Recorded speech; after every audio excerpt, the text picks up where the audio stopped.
Hey everybody, what's up? Welcome here to Pop Culture Philosophers. Welcome to Rockin Robbie Live here on a Sunday night. I am Rockin Robbie Billups. Excited, I guess, because the Cowboys won. How about it? But at the same time, it's that point in the season where you're like, I kind of want to win because our division sucks so much we could still have potential to be first by the end of the season and get a playoff home game, miraculously, or just tank and get a great draft pick. I don't know. I'm just saying.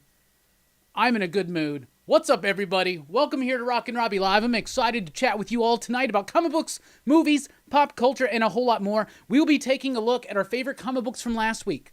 We'll be taking a look at what's coming up this week. We'll be doing a sneak peek on my thoughts on this week's DC comic books.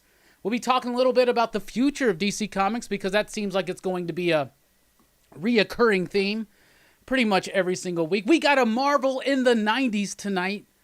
And we also have a nice top 5, one of the most requested top 5s. And we got a little bit of show and tell. We got a lot of excitement tonight. What is up, everybody? Sound off in the PCP Army. Once you're here, give us a shout out. A lot of you already have. Everybody, station! Hell yeah. Let's just station real quick.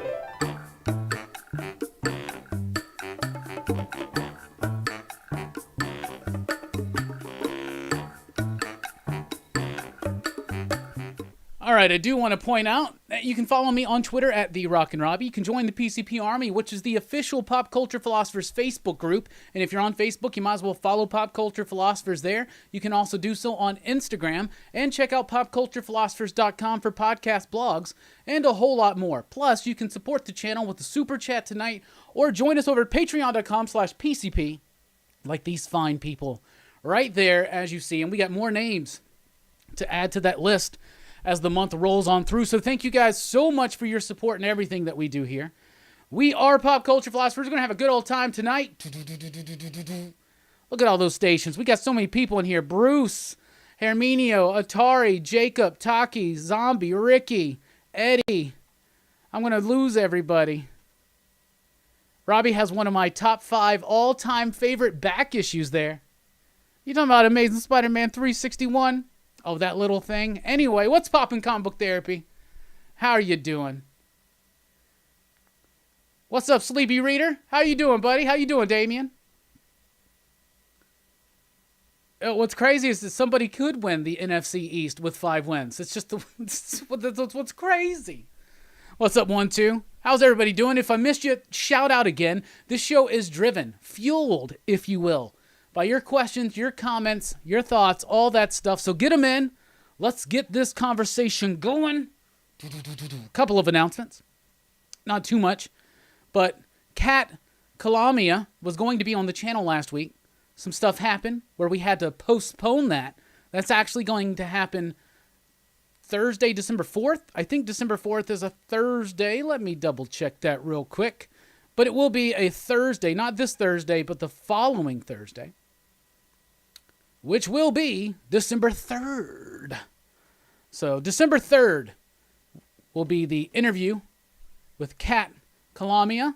And then we are off for the next 2 weeks on the PCP Live movie nights. But we do return December 11th, Friday night, for Black Christmas. The original 1974 one with Margot Kidder in it. So be sure to check that one out if you want to watch along with us and then join in on the conversation Friday, December 11th. I hope everybody checked out the Roadhouse review that we did Friday night. That was super, super fun, having Bueller and Perry on the channel to chat with me, Jelani, and Brooks about Roadhouse. Changed my life. I swear my beard grew an inch since I've watched Roadhouse. And the hair in other places has grown even more. I'm just messing around. Anyway, I actually enjoyed Roadhouse this time, contrary to previous times in my life. Wish my Cardinals were still in that division. Oh, yeah, I bet a lot of people wish they were in that division. When are we going to start PCP Sports? Well, that's like a small little segment we do here every Rockin Robbie Live. Robbie, how many fingers am I about to hold up? I don't know. How about 5? Station! Is that Kat from Mike's Spider Slayer channel? I don't know if she's ever been on the Spider Slayer channel, but she's got her channel, the Hayden Claire Heroes. She does her own weekly comic book review, Comic Uno. She's a comic book writer. She's got a Kickstarter going on right now. You think Bueller grew some extra hair after his rewatch? I feel like every time we watch it, you become a man. No matter what your gender is, you just become a man temporarily after watching Roadhouse. Like in 1989, Man's Man. I don't know. That's a fun, stupid-ass movie. Yeah, I'm really excited. I was bummed out. There were situations beyond my control. We had to postpone the stream we had planned for last week. So we're going to be doing it December 3rd, Thursday night. And then still a little bit for PCP movie nights, but don't worry, we got some fun. This Christmas season, we're doing some horror films. We're doing Black Christmas, and we're doing Gremlins. And then on Dylan's channel, we're doing Silent Night, Deadly Night 1 and 2 double feature. And then we're doing Krampus, which I've never seen. Never seen Krampus. Also, I've never seen Silent Night, Deadly Night Part 2. But I did just pay too much for it. By the way, I will point this out. Right now, part of the Black Friday deal on Amazon, and yeah, I know the evils of Amazon, but they have the Back to the Future Complete Adventures Blu-ray set, which includes all 3 films on Blu-ray, plus the animated series. They have it for like over 70% off right now for like $21.99. I got a link in the description if you want to jump in on that. I think it's part of our job as the PCP Army, especially during these times. So let us know when there's a really sweet-ass deal to get a hold of. So you can check it out at that link down below or the link that I posted in the PCP Army. And be warned, if you buy anything through that link, it does help support PCP. So thank you so much, Station. Tonight, I'm actually drinking a different beer than I usually am. They started stocking Yellowhammer at my local grocer. And Yellowhammer is another local brewery here. And this is Cheatin' Heart. Well, Cheatin' Heart IPA from Yellowhammer, Huntsville, Alabama, as you can see right there. Bam. It is like tropical. It's like a citrusy tropical IPA. It's pretty delicious. Actually. What's your love interest, Chad? There's a lot of damn love interests in Roadhouse. If you're talking about the doc, no, that's not his wife in real life.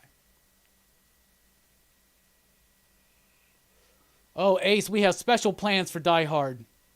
Would you believe me if I told you that for Action Fest next summer, we have a Christmas in July theme planned? And maybe Die Hard's a part of that?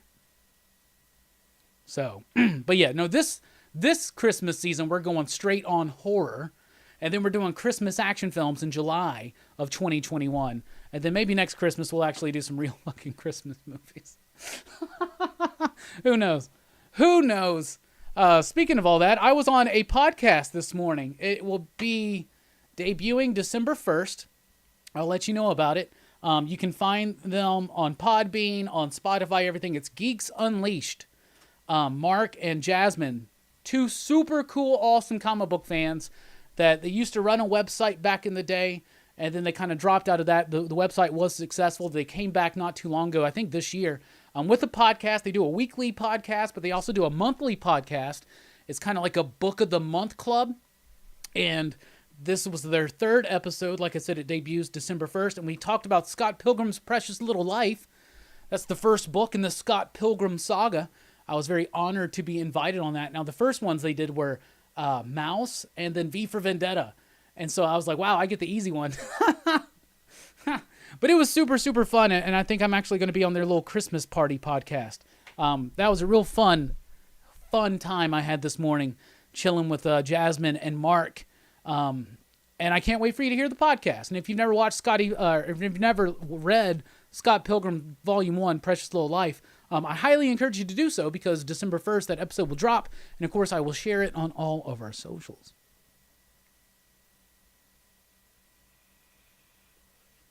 Zombie, are you talking to me? Did you call me Robert? My name's not Robert. But, yo, you going to get that Something is Killing the Children foil cover? Homie, you know I'm going to get that foil cover, Something's Killing the Children. Local comic shop day is this week, isn't it? Because we're getting in that reprint of Ice Cream Man number 20, yet another. We're getting the foil Something is Killing the Children number 1. We're getting foil versions of, I think, Power Rangers number 1 and Mighty Morphin number 1. So yeah, and I think one of those foils is the Momoko cover. So y'all, for real, that's pretty crazy. Anyway, it's a good week for comics. We'll be taking a look But before we get into anything, it's time for the first six. You know Bueller over at Comics with Bueller. Good old Bueller. Be sure to check out his channel tomorrow morning for the all-new Coffee and Comics show. It's a great show. Him and Bullseye Bob hosting the best talk show about comic books on YouTube. Fuck YouTube. Anywhere. I am a featured guest there every week with my Pick of the Week segment. We'll be getting to that. But they do a first five, so in tribute, I'm not going to completely rip them off, but I do a first six and a final nine. So our first six, and we've been going through my Blu-ray collection because, weird stretch, why the hell not? Going through in order, we've made it through the D's. D's what? Y'all just had the chance. Anyway, I just set y'all up. It was like volleyball. It was like, there you go. So here we go. First six. First up, Dawn of the Dead. That's my coveted Dawn of the Dead Blu-ray from Anchor Bay. This thing goes for like $150 online, which is crazy because apparently it's really hard to find Romero's Dawn of the Dead on Blu-ray. I know that they just released like the Blu-ray version of the Ultimate Edition, but I think it's a European release. I need a region-free Blu-ray player. Like, I think that's something I really, really need, especially being a horror fan. But Dawn of the Dead, there's my copy. Excited for that. There's the Zack Snyder Dawn of the Dead from the director of 300. Why not? I actually really like this remake. Zack Snyder has this ability, in my opinion, to kind of like make movies or make that are adaptations of things that shouldn't work. 300, Watchmen, Dawn of the Dead. I don't want anybody to remake a Romero film. Nobody. I'm not interested. I wasn't interested in this. I didn't even watch it when it came out in theaters. Somebody was trying to tell me that it was good, and I wouldn't believe him. I was like, I'm a big fan of the original. Screw the new one. And they gave me like a bootleg, and I watched a bootleg of it, and I really liked it. And ever since then, I really like this film. I think it's pretty solid. There's my Day of the Dead. Yes, we talked about this during Horror Fest, but I do not have the cover for it. Somebody one time stole a bunch of Blu-rays from a movie store that I worked at, but they were all gutted, so it was just cases. They got a bunch of Blu-ray cases, and then when we did the inventory, they were like, do whatever you want with the discs. So I kept Day of the Dead, but I don't actually have a case for it. But I do want to get the new Anchor Bay, or the new Shout Factory. That's an Anchor Bay one. Anyway, moving on. There's my copy of Day the Earth Stood Still, one of my absolute favorite sci-fi films of all time. It includes a sneak peek of the original film. Now, here's something funny. I used to date someone who loved the new one with Keanu Reeves, but I didn't like that film. But I had the Blu-ray that had both versions of the film, right? So that way I had both versions of the film so that, you know, we could watch the new one if she wanted to, and I can watch the old one. Well, when that was no longer a thing, I intentionally got rid of that copy and then just got this copy with just the original. That's a weird stretch. That's a weird stretch. Next up, there's my copy of Deep Red. I think there's a newer version of this, but that's the Blue Underground version.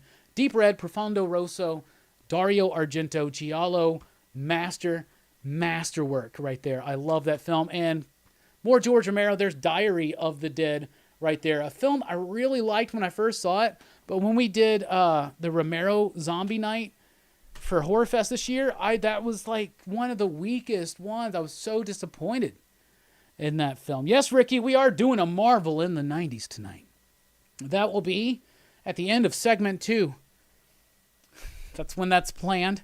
Right now, we're still in the beginning of segment 1, believe it or not.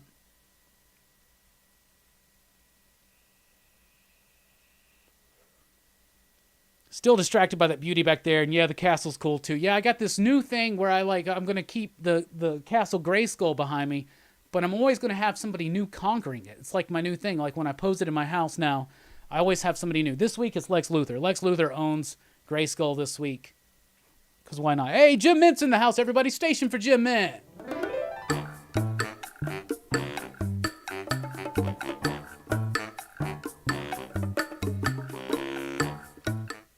Station. Hell yeah. Anyway, so now that that's over, anybody got any questions? Zack Snyder would direct a perfect Resident Evil film. You know, back in the day, they were talking to apparently George Romero. They were like, he was in talks or something, or the consideration to do a Resident Evil film, but obviously he wasn't going to have full creatorship and control. So that was never going to pan out. That's why Romero never really attained the level of success many people should be, based on someone who's so well known. is because he never played along with those studios. The one time he did was Land of the Dead, and I'm pretty sure he regretted it from that moment forward. Oh, Ace, I totally heard about that. We covered it in the weekly pop culture wrap-up this morning. Oh, man, I'm excited. Robert Englund in Stranger Things Season 4. Freddy in Stranger Things. Yes, I'm 100% down for that. Robert Englund is actually a talented actor, but unfortunately, because of his role of Freddy, he's been kind of typecast. Doesn't really get to go beyond what he can actually do. But I'm pumped. I'm excited to see how the Duffer Brothers and company use him in Stranger Things Season 4. I'm very, very, very excited.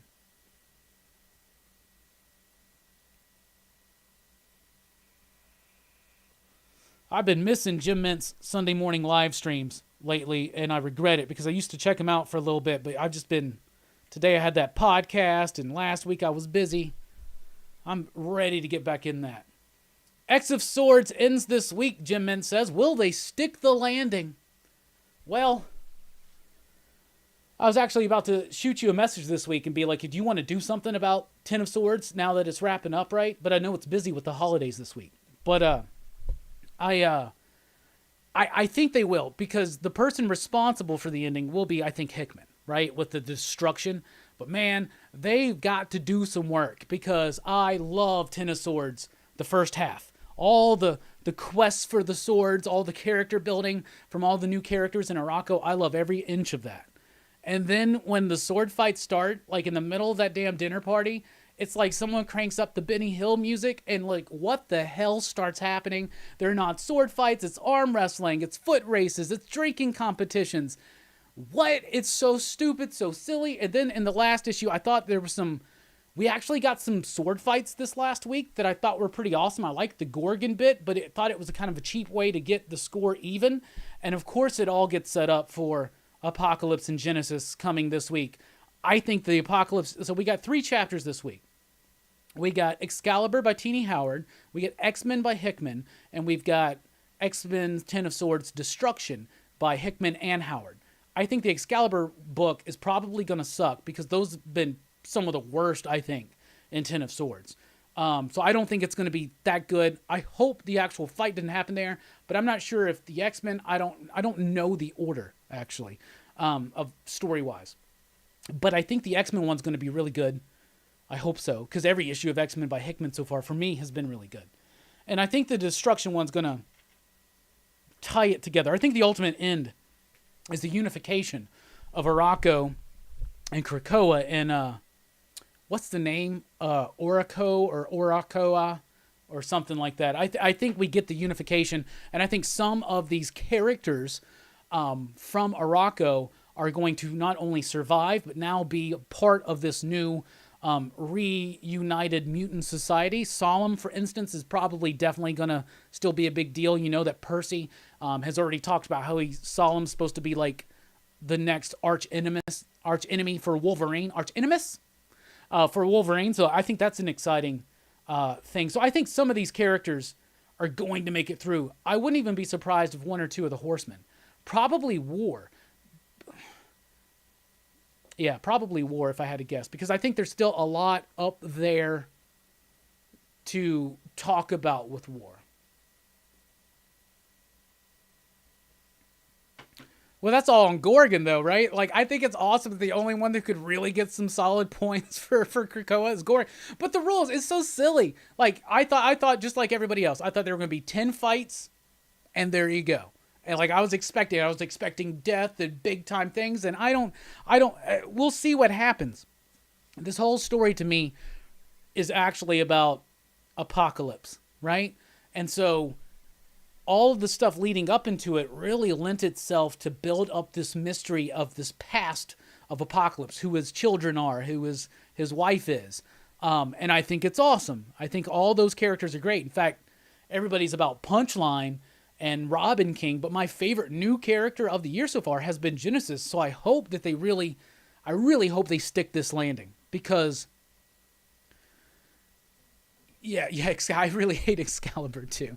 I really do. It had one good issue, and that was the one that led into Ten of Swords and got us all hyped up. But this is an apocalypse-centric bit, and when it starts veering out of that, it gets weird. But I did think the Cable stuff was pretty well done. I thought the Cable issue was the best one since all the fighting started. I wouldn't say that Teenie Howard sucks.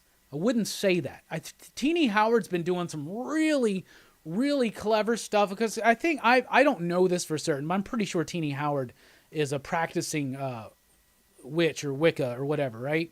So her interpretations of the tarot cards, her interpretations of like mutant magic, like I really, really like that stuff. I've liked everything she's done with Apocalypse and the building up of mutant magic and how that's led to this, and all the tarot stuff. That stuff's been awesome. As a writer, sometimes her stuff gets a little verbose, it gets a little uninteresting to me. That stuff, though, I think is really strong. I would love to see her devote an entire book to focusing on that type of stuff, because it seems like she's really, really into that, and knowing what I know about certain things, I think it's pretty cool. But I'm also not blaming like too much because about her writing, but I've never been head over heels over a Teenie Howard book. But I do think she's a solid writer. She's okay. She had a really good like annual or something one time on Captain America, I think. That was really solid. That was like a couple years ago, maybe. Oh, she also did, what's that? There's like when IDW did Black Crown, she did a book there that was really cool. God, I can't remember what it was, though. Can't remember what that is, though. But what was I saying? Who cares? Doesn't matter.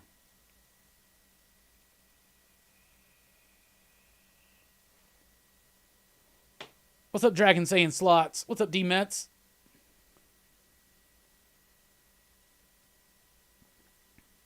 Excalibur's been okay. Oh, that's what I was going to say. Like, I can't fault Howard's ability as a writer so much because, aside from Apocalypse, those are some of my least favorite characters.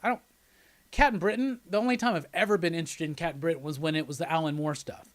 I like Psylocke, but I don't like Quanon Psylocke. Like, so my Psylocke's in Hellions right now. The Psylocke I really grew up with and appreciated was, of course, the Jim Lee swimsuit thong ninja purple hair Psylocke. So that's the Psylocke I like. The Betsy stuff is a little okay, I guess.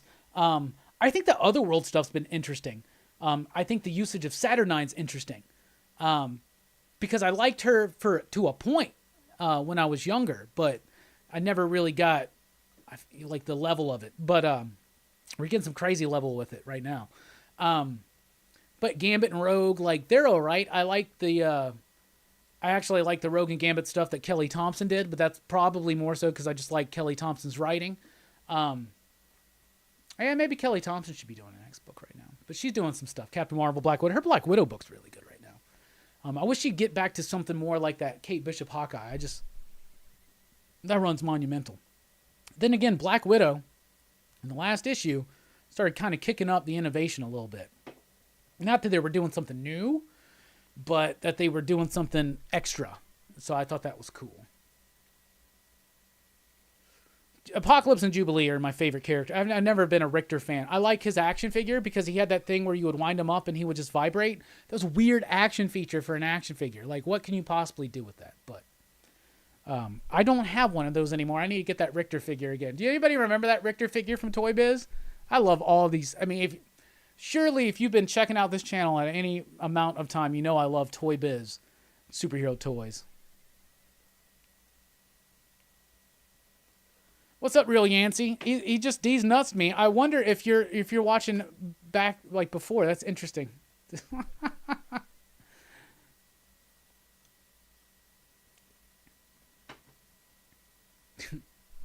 Yeah, Kelly Thompson did the Power Rangers Pink too. That was good. Yeah, Doctor Strange would be a good one for her. I wish Kate's would have had a more extended run. Zombie says, I'm not too much interested in the big two, but I am a bit interested in Daredevil. I'm sure you all will recommend. Yeah, Daredevil by Chip Zdarsky is pretty solid. But I think in order to really, truly appreciate it, you got to have a solid grounding in Daredevil. And so with Daredevil, I always tell people, read Man Without Fear, the Frank Miller book, Man Without Fear. Then read the Frank Miller the initial run, in particular the Elektra Saga, and the stuff that comes right after that. Then read Born Again, And then you could go right into, if you wanted to, I would recommend Guardian Devil by Kevin Smith, Parts of a Whole by David Mack, then the Bendis run, the Brubaker run. I would skip the Diggle run, go right into Wade if you want, but you don't even have to have the Wade run to really appreciate what they're doing. But if you read the Miller stuff, the Bendis stuff, and the Brubaker stuff, I think you're gold. But I would also highly recommend the David Mack Parts of a Whole. That's one of my favorite Daredevil stories. Yeah, Chip's run's really, really good. I love Mr. Sinister and Hellions last week. That's big time setup right there, by the way. That's big time setup.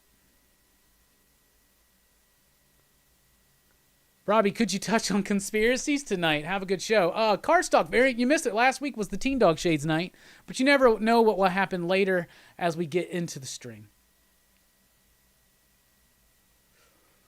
Oh, yes, I got much interest in Mortal Kombat. I love Mortal Kombat. I'm a big fan of the first 3 games in particular. My favorite being Mortal Kombat 3 Ultimate Edition. I think that's just super badass. I'm a better player at Street Fighter, but I'm more interested in the story and the characters of Mortal Kombat. But Street Fighter is the game I'm usually better at, so I kind of lean more towards Street Fighter, but I love Mortal Kombat. Like, I have no doubt in my mind that Jim would probably kick my ass in Mortal Kombat, but I am fairly certain I would kick his ass in Street Fighter.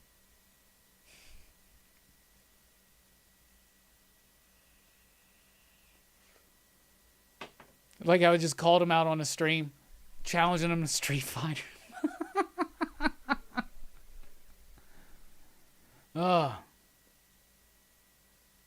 Hey, what's up, Nick? How are you doing?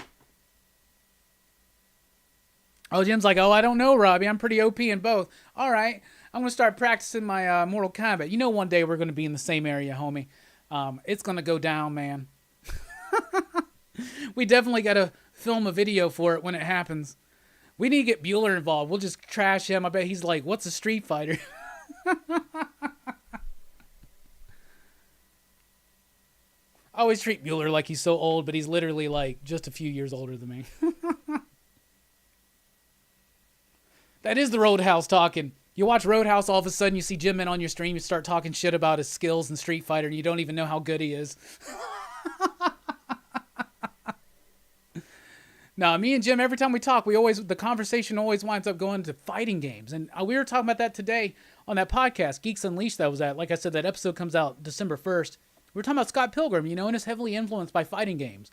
And I was talking about how much I loved fighting games, and that's one of the reasons why I love that book so much. This would be funny. What if me, Jim, and Bueller get in the same place together? We go to an arcade, and Bueller schools us in both Street Fighter and Mortal Kombat. And fuck, even Killer Instinct or Primal Rage. Imagine that. And all I do in Killer Instinct is button mash with the skeleton dude. Y'all, the other day we were watching Friday 13th in 3D at John's house, at Hammer Time's house. And Brooks was with us. And so Brooks has got John has built him the arcade machine, right? And Jim, what's crazy is that if we believe in infinite realities, and I'm not saying you do, but I do, right? And if that's true, if we live in a multiverse, an omniverse even, there's a world where Bueller's like the best video gamer ever. Oh, Lordy. Jim seems like he'd be someone real fun, though, to play. Because it feels like you'd be able to talk shit, get your ass beat, kick some ass, and nobody would have any hard feelings after it. I have friends that get really fucking mad. What I was saying was we were at John's place, and we were playing the new Soul Calibur. Me nor Brooks have ever played the newest Soul Calibur. But he had it on his arcade machine. And we only had time to play one game. And he was whipping my ass. He had Ivy. Me and Brooks used to play Soul Calibur back on the Dreamcast days, right? That was one of the best fighting games ever of all time. And I was playing, was it Kilik, whatever his name is, the guy with the bow staff. I always like playing him because of the reach. I like him and Maxi.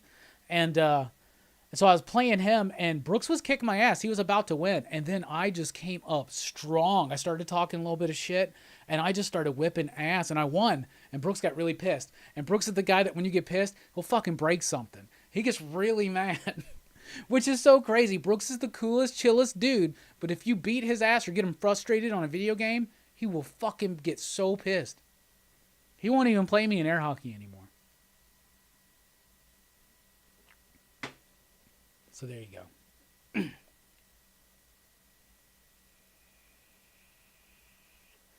Clay Fighter.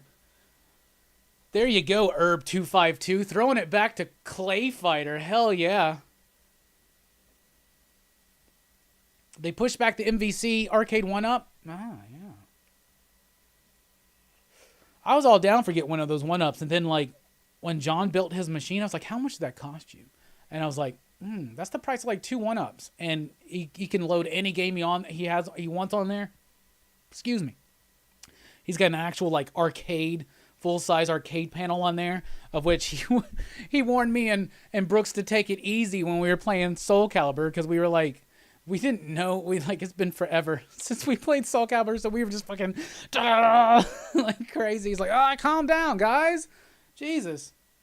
I was like, is this not a real arcade panel? He's like, yeah. And I was like, then it's fine, it can handle it. Meanwhile, it is John's. But no, like I think I want to build an arcade now. His you sit down at. I want to build one you stand up at, though. I don't like sitting down in an arcade game. I don't know, it's like when I'm at work, when I work retail, I don't like sitting at the counter. Like I'm against sitting at the counter, and I'm against sitting playing an arcade game, unless it's like a racing game or something, obviously.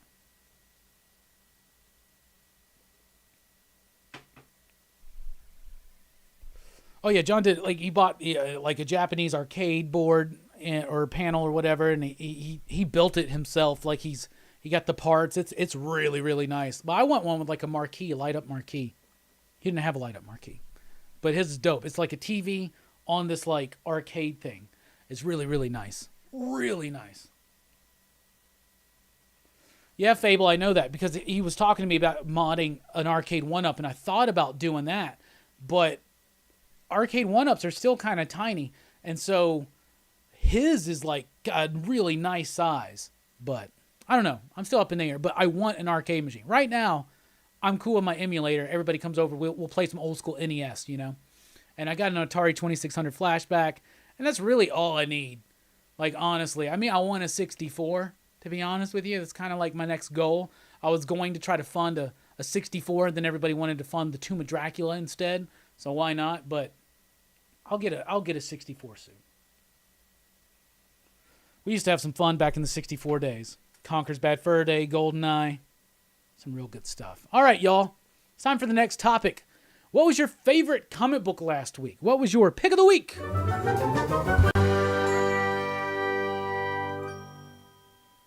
My pick of the week was this one, A Dark Interlude. And just let me go ahead and say something. Bueller's been doing this thing on his weekly top 10 video called Thunderdome.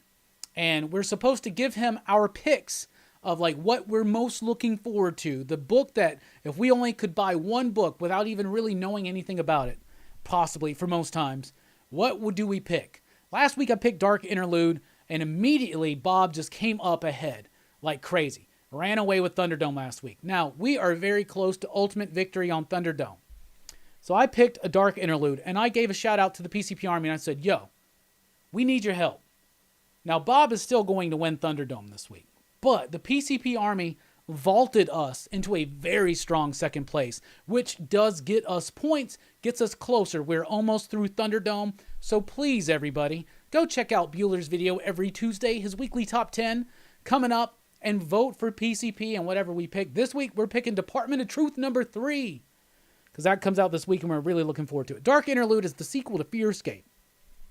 Fearscape, and enjoyment of Fearscape, I think, is necessary to truly enjoy this one. This book was great. Most people that have read Fearscape, that have read this, loved it.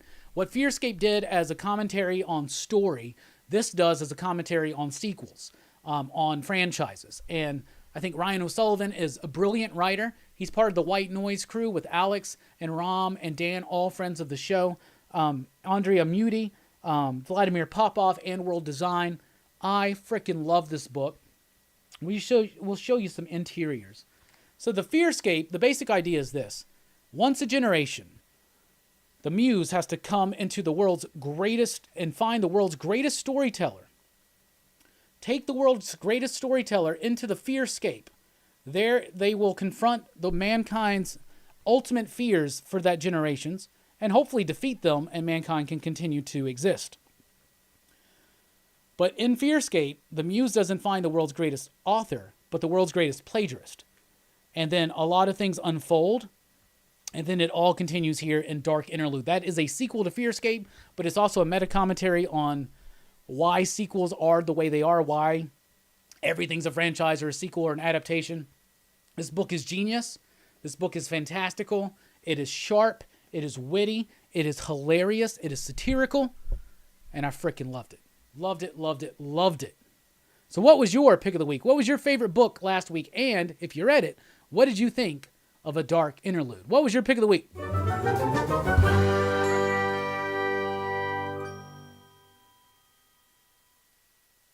Jim Mint is out, everybody. Jim, thanks for joining in. We'll get to talking about that Ten of Swords idea. Everybody station for Jim Mint one more time. I hit the wrong button.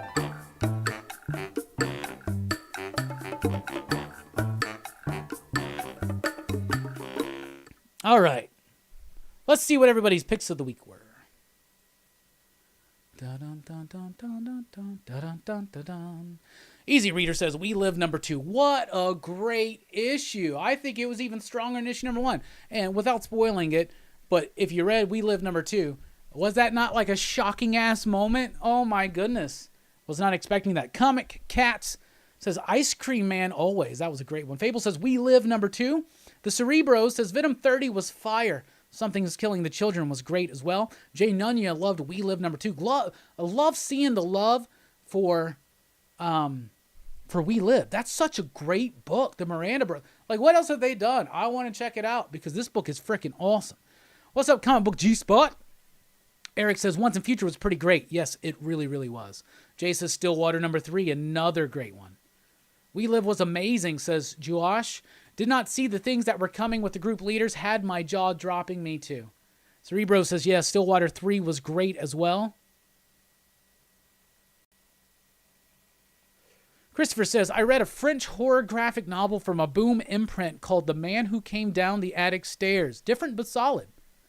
I am Will 1408. What's up, everybody? Station! Hell yeah. Is there a Star Wars comic following the Mandalorian stuff? No, Nick. Not currently. But I guarantee you they're thinking of one.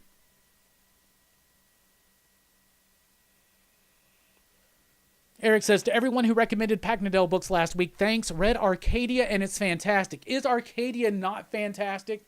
Holy cow, Arcadia.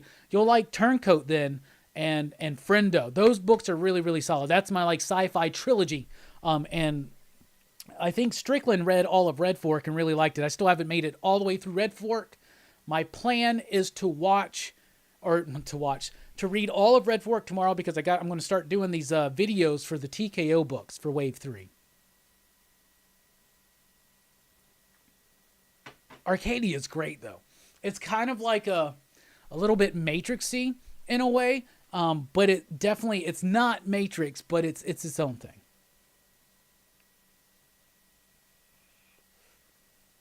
Here's the thing, Jay. I'm not trying to win Thunderdome by, like, meticulously plotting the best picks. Like, that could be easy. You just pick Venom. Just pick the Donny Cates book. Pick the Tynion book, which we are doing this week. But, no, I stay true. That's the book I'm most looking forward to. What I'm trying to say is I am super excited that the PCP Army joined in and got us from, like, just a handful of votes to a very strong second. Bob is running away with it, but we're only a few votes behind. He did pick Something is Killing the Children, though. It seems to be an easy Thunderdome pick. Possibly. But is it a pretentious pick? If it is, then I'm just a pretentious dude, and I'm cool with that label if that's what you want to say. I Am Will says, really enjoyed Devil's Red Bride, Die 15, and Ice Cream Man. Jean-Claude says, Seven Secrets #4. Great issue. Stefan says, haven't picked up my books #1.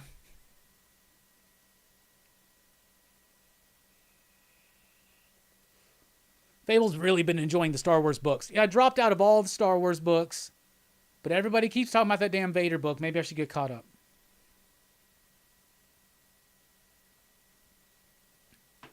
I don't even keep up with Star Trek. Why would I keep up with Star Wars?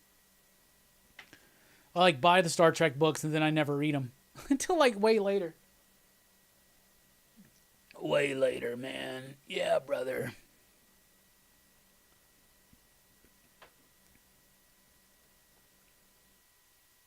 I think most people are on the Vader thing because of the first appearance, which isn't really a first appearance. Anybody watching Mandalorian? We're not spoiling anything, but Mandalorian's been pretty solid this season. I'm liking it. Just the same as the previous one. What have you been watching? Comment right now. What have you been watching? What ongoing TV show have you been watching? Are you revisiting something? Are you keeping up with something brand new? Are you watching something for the first time? Me personally, of course, still going through the Saved by the Bell stuff. Watched a few episodes this week. But I've been plowing through a little bit more of Brave New World. I think I'm like 6 episodes through right now, so I only got a handful left. Really, really digging Brave New World. God, there's an orgy in every other episode, though. Maybe that's a selling point for some people. But I really like it. It's saying some strong things. Now, I recently got in from Thrift Books a copy of Brave New World by Aldous Huxley. So I plan on soon-ish, after I finish Brave New World, the TV show, which is co-developed by Grant Morrison, into reading the book and seeing like what they changed. Is so much of it involved with like sexual freedom and liberty and choice, and I'm really, really excited. So, but that's what I've been watching is Brave New World. I plan on a big Twin Peaks revisit soon because I've not seen The Return, so I'm going to watch that too, but I'm going to rewatch all of it. Still plowing just an episode here and there, like maybe like one every week or two of Curb Your Enthusiasm, because I've been on Saved by the Bell lately. I think I'm almost through season 1, actually.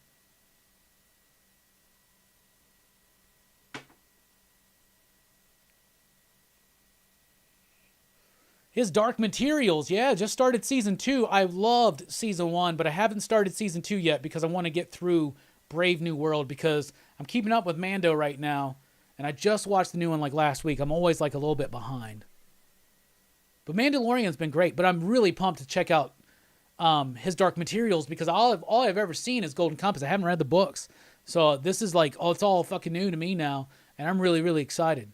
Like, I wanted that movie series to continue. And I think the show does a pretty good job. It gets a bit slow at times in season 1, but I really like it. Haven't watched any of The Boys yet, but James has been watching The Boys season 2. I and Will just finished Mr. Robot. Thought it was great. I hear great things about that one. This Is Us, says Christopher. Nick says, Mandalorian is amazing so far. Such an awesome Easter egg at the end of episode 12. Oh, yeah, you're talking about the dude in the jeans in the background? Isn't that funny? I love it. That's so stupid. No, I know what you're talking about, but yeah, there you go. Can't wait to see if Ahsoka shows up next episode. When's Boba Fett coming back? What if they're like Boba Fett's in season 2 and it's just that one bit at the end of fucking season 2 or episode 2? But I'm sure not. They're going to bring back Timothy Olyphant, the Marshal.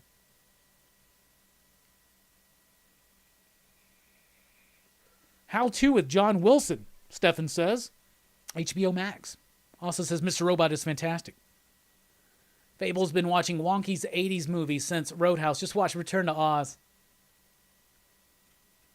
Mike says Westworld, Community, and Mandalorian. Westworld's one I need to watch. I've never watched Westworld. Alicia says, I can't wait to read all of the Stranger Things comics. Well, there you go. I think they're better done in chunks. I find them kind of boring as I go issue to issue, so I stopped doing that. But I love the show. Stefan says, loving Mando, of course. Will, of course, asked me yet again, have you checked out Utopia? No, I'm watching Brave New World.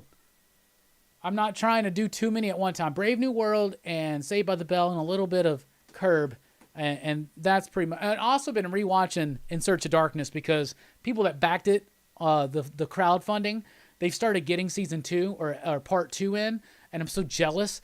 And I really regret not being able to get that but it was just a bunch of shit was involved. We had some financial difficulty over the last couple months. Most of y'all know what I'm talking about. Can't wait for Wonder Woman 84 on HBO Max. Yeah, me too.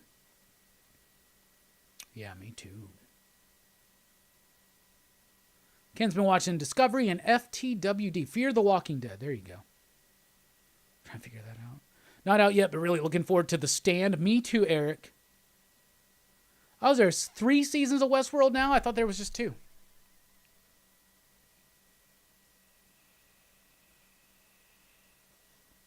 Lovecraft Country was a damn good series. Carlos, I almost called you Karloff. Carlos, I really liked Lovecraft Country. I thought that was great. Nick says, also watching a ton of true crime shows. See No Evil is interesting. Watched Making a Murderer not too long ago and the search for Maura Murray. I watched Making a Murderer season 1. They've released the second one, right? I haven't watched that one, but that was interesting. That's not quite usually my cup of tea. I like my murder fictionalized, but for the most part. But that was a very provocative series. Brian, what's up? Station says, watched a show Wayne recently. It was good. Sweet Tooth coming to Netflix. I need to watch. I got book 1 of Sweet Tooth. I got a lot of reading to catch up on. But the other night I was like, man, I can just watch movies now. Like, should I watch a movie? And I was like, nah, I need to watch Mandalorian and Brave New World. But we got like a couple weeks till the next movie review. So like, if I want to watch a movie just for pleasure, and like, not saying that watching a movie for a PCP review is not a pleasurable experience. It is, obviously. But sometimes just watching it with no, like this week is Thanksgiving, and I'm going to watch one of my favorite movies involving Thanksgiving, which is House of Yes, which most people have not seen or heard of, but it's a movie from '97 with Parker Posey, Freddie Prinze Jr., Tori Spelling, Josh Hamilton, I believe, Mark Waters was the writer and director of that. It's based on a play. I love The House of Yes. It's really, really weird, dark comedy. I like it a lot. It's about this rich family that's obsessed with the Kennedys because they live next to the Kennedys, and the children grew up obsessed with the Kennedys, or at least one in particular, and involves an incestuous relationship. But it's a really weird movie that strikes a tone that most movies don't. I thought about doing a live movie commentary, Thanksgiving edition, but I was like, nobody's going to fucking be able to have House of Yes to watch. Then I looked it up. I actually looked it up, and it's like $10 or something on YouTube or whatever, but I don't know. It's a great film. It's a great film. We're not doing a Thanksgiving movie this year, though. But we could. There's a handful.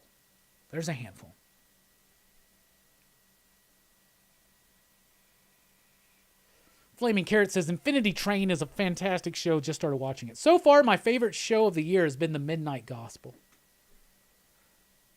So it's nearing end of the year type stuff, right? And so Night of the Comet, Stefan, has been on my list. I got this giant list of movies I want to get, and I've been keeping up with how cheap they are.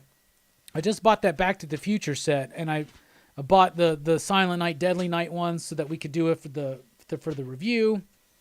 And there were some other things. I bought some stupid shit probably that I won't like. By the way, if anybody bought one of our last remaining 2020 PCP mystery boxes, those are going to ship out this week. So Herminio, I know you're in here. That ships out this week. So thank you so much for your patience.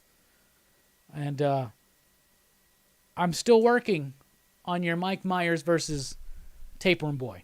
I'm trying to make it as dynamic as I can, but it's going to be the best I can do.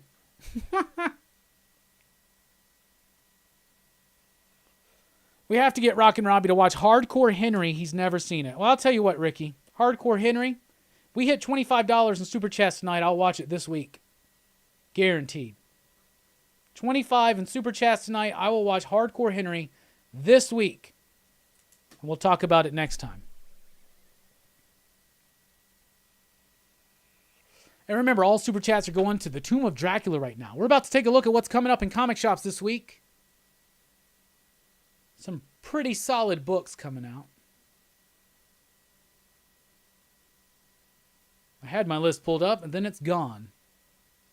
I got my wife to watch Bill and Ted's Excellent Adventure and watching Bogus this week. Hell yeah, Herminio. So here are comics coming out November 25th. Let's start with the smaller publishers, including Vault. We have Assassin and Son #1. We have Autumnal #3 from Vault Comics. Very excited for that. Vault has a really good week this week. We have Black of Heart #1. Bleed Them Dry #5. That's from Vault. Brooklyn Gladiator #2 from Heavy Metal. Very excited for this one. I really, really liked the first one. I was blown away how much I liked it. Cold Dead Hands #2. I didn't really like the first one. Not going to get in on that.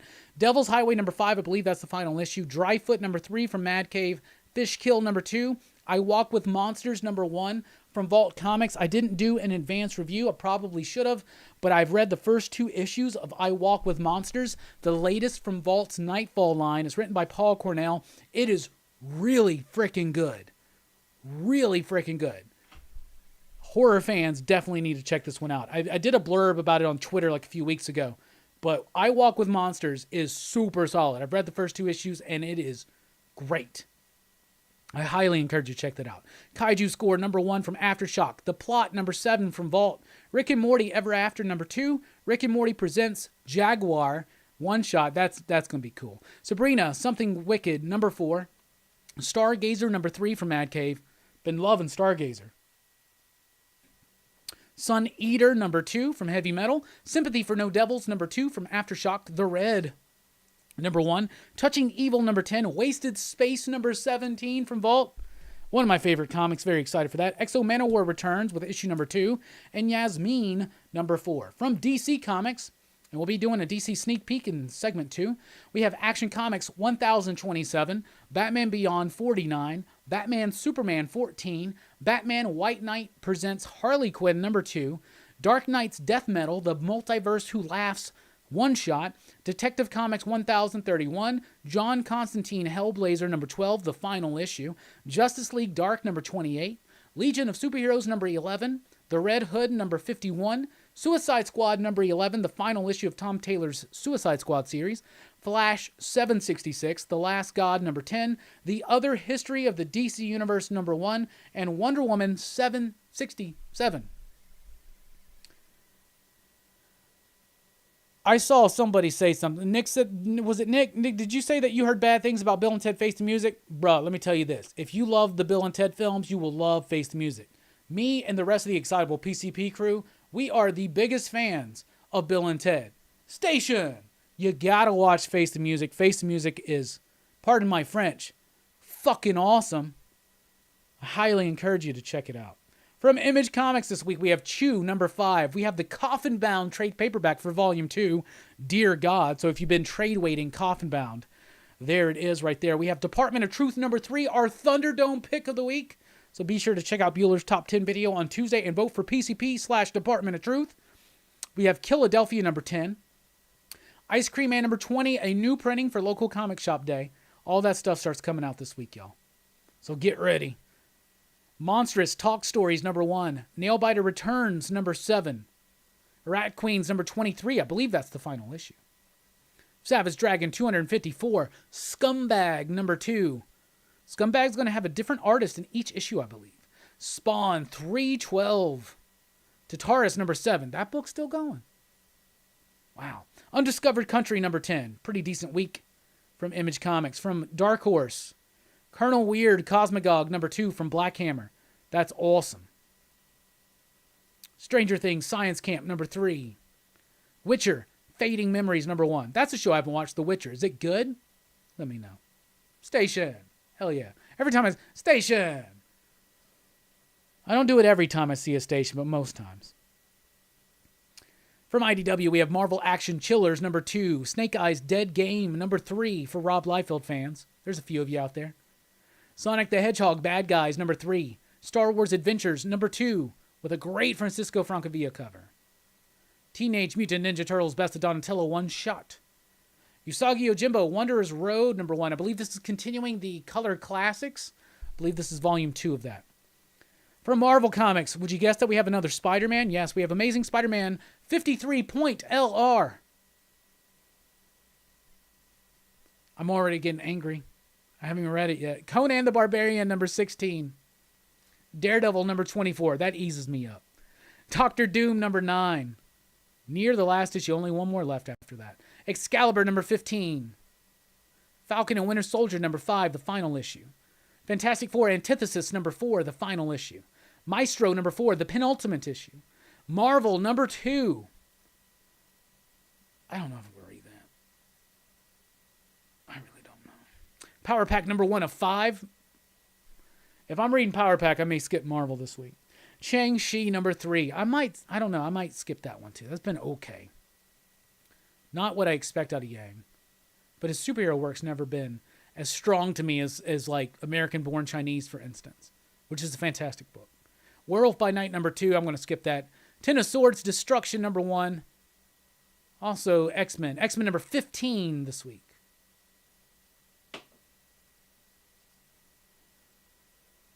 From Dynamite, let's see if I can make it through here. We got, Clash of Kings number 9. Green Hornet number 4. Oh, that's been kind of delayed.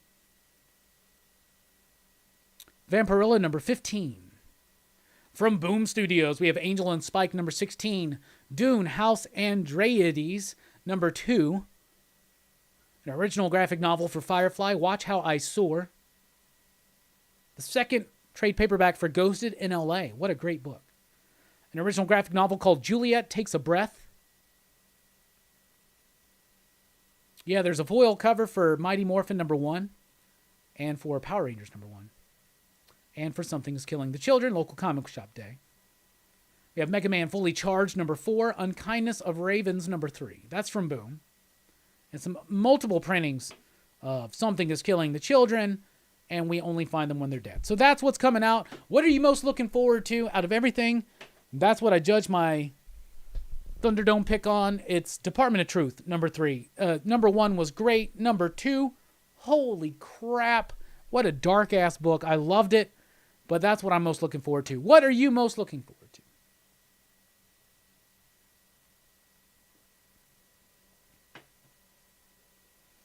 Herminio says, Robbie, I've seen a lot of station chants on other chats, and some of the people don't even know why they're doing it. That's awesome. Station. We're making Chris and Ed proud. Keanu and Alex. We're making them proud. Trust me. Trust me. Stokes is looking forward to Scumbag. Stokes, I'm going to say this, buddy. It's a different artist each issue I've heard. So, it'd be cool if they would have kept that same artist, but I love the vibe and tone of the book. But we'll see what happens. If the art styles change too drastically issue to issue, it's going to hurt the book, I think. And that's my only fear of it right now.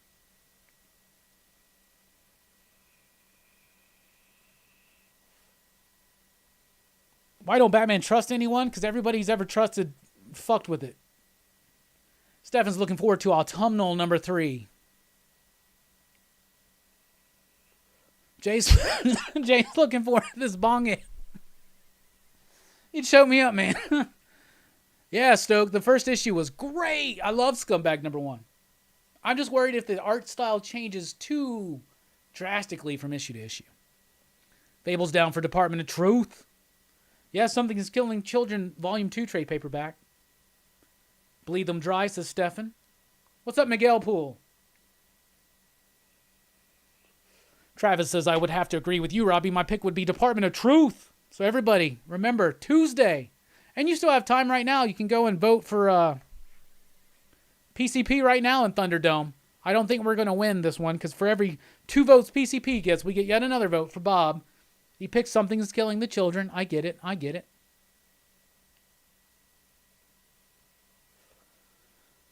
Red Mother was great. Oh my goodness, I loved it. Loved it, loved it, loved it. Yeah, I agree with Jay too. That's why we're about to take a break. In fact, it's a bong hit break, everybody. We'll be right back here on Pop Culture Philosophers. On the break, we're going to be playing, Kick Punch. Kick Punch. It's my song inspired by video games, because we were talking about Scotty Pilgrim today. Scotty Pilgrim, all of a sudden it's Scotty Pilgrim. It's Scott Pilgrim, anyway. I really hope you check out the Geeks Unleashed appearance that I make when that episode comes out December 1st.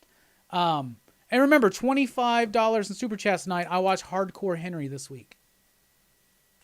And we're $25 closer to the Tomb of Dracula. Anyway, we will be right back. We're taking a break. When we come back, DC Comics sneak peek, Marvel in the 90s, what's going on with the future of DC, all that and more. When we return, here's Kick Punch.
level, go forward, double jump, kick, punch, up, down, left, right, A, B, X, Y, next level, go forward, double jump, kick, punch.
Hey everybody, what's up? I didn't have the mic muted. What's up everybody? Welcome back to Rockin Robbie Live here on Pop Culture Philosophers.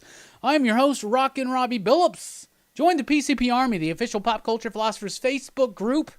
And if you're on Facebook, you might as well follow Pop Culture Philosophers there. And we are also on Instagram, which I think is owned by Facebook, so they're kind of like almost one and the same. If you're on Twitter, you can follow me at the Rockin Robbie. Check out popculturephilosophers.com for podcasts and a whole lot more.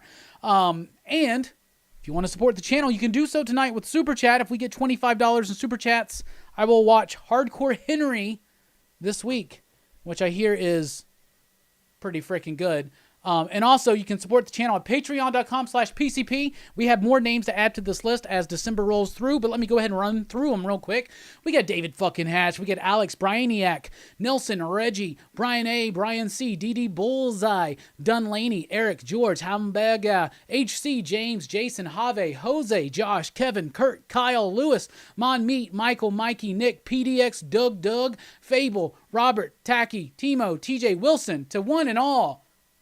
Station! I thought you said salvia. I was like, there's no way I'm smoking salvia. If I was smoking salvia right now, I'd be like this. Why are we in a ship? Anyway, sativa. I think it's a blend. Most everything you get nowadays is a blend. Anyway, Station! How's everybody doing? Welcome back. Last week we were talking about Cat Calamia coming here on the channel. It's been postponed. It's going to be December 3rd. It's a Thursday night, so join us then. And then movie night, PCP Live movie night, Friday, December 11th. That's the next one. It's a couple of weeks away, but go ahead and start watching the original 1974 classic, Black Christmas. It is a holiday-themed slasher film that predates Halloween by 4 years. Very, very excited for that. So how is everybody? In this segment, we're going to be talking about DC comic books coming up this week. I've read some of them. I've read them all except for one. One I didn't read. I'm going to explain why. And then, I didn't read some. I didn't read Red Hood. I didn't read Legion of Superheroes. But one of the ones in my stack I didn't read, and I'll explain why. Then we're going to be doing a Marvel in the 90s segment. Very excited for that. But not the last one of the year. I got something special planned for Christmas as far as Marvel in the 90s. But hell, let's just go with it. What's going on with future DC? I want to take a little bit of a poll right now. Okay, poll in the PCP Army right now. Everybody, right now, do you think DC is going to stop publishing comics in June of 2021? Yay or nay? Sound off right now. Do you think DC is going to stop publishing single issue comics in June of 2021? Yay or nay?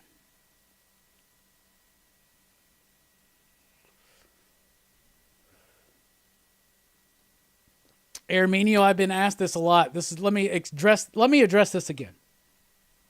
We are not doing Die Hard this year for Christmas. For Christmas this year, we're doing 2 movies. We're doing Black Christmas, the original, and we're doing Gremlins. On Dylan's channel, we're doing Krampus, and we're doing a double feature night, Silent Night, Deadly Night, Part 1 and 2, the original ones from the 80s.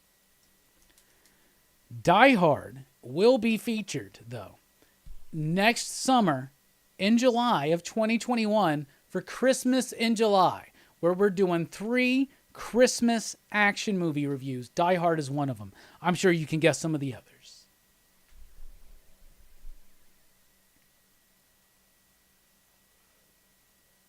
Oh, Gremlins is one of my favorite, Ricky. It's my favorite Christmas movie. Gremlins, then Batman Returns. So there you go. What's up, Twitch13MP? Hey, everyone. Just checking in on my break at work. Wish me luck. We got COVID everywhere. Good luck, homie. Good luck, homie. I had a little bit of possible contact with it. Got tested. Came back negative, so that's nice. All right, we got a lot of answers coming in. They seem to all be nay. Once again, do you think DC will stop publishing individual single-issue comic books come June of 2021? Fable says nay. Stefan says nay. Tony says no. Ricky says no. I Am Will says no. Josh says no. Twitch says nay. Tacky says no. Herminio says nay. Easy Reader says nay. Christopher says not a chance. Tacky says they will always publish Batman.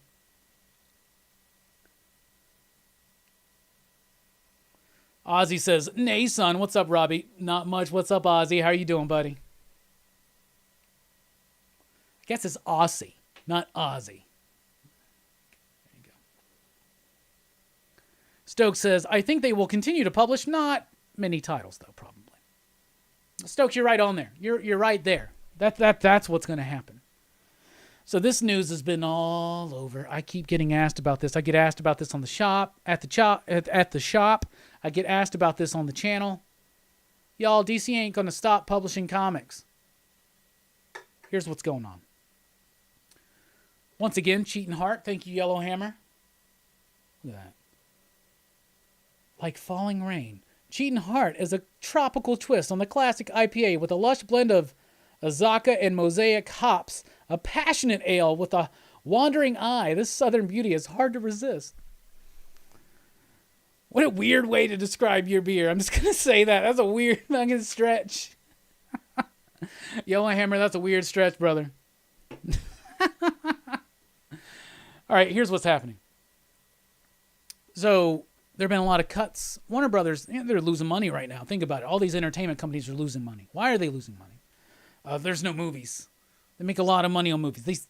More importantly, they spend a lot of money on movies. So they've spent a lot of money on these movies that ain't come out yet. Movies they're depending on. Warner Brothers released Tenet. It made no money. So that was a mistake. The movie cost a lot. And the thing is, we're nerds. And some of us here at the PCP crew in the Army, we are movie nerds. So we remember movies.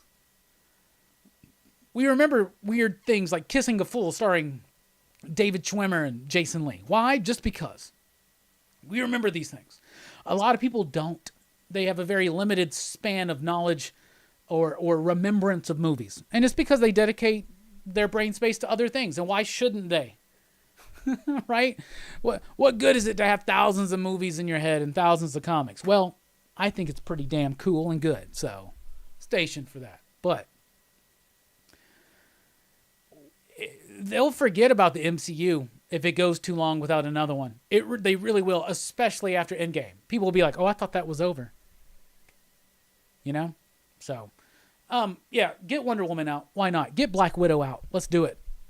But DC's been seeing the cuts from Warner Brothers. Warner Brothers has been making these cuts across the board. It's not just DC Comics. HBO's been affected. All of Warner Brothers has been affected.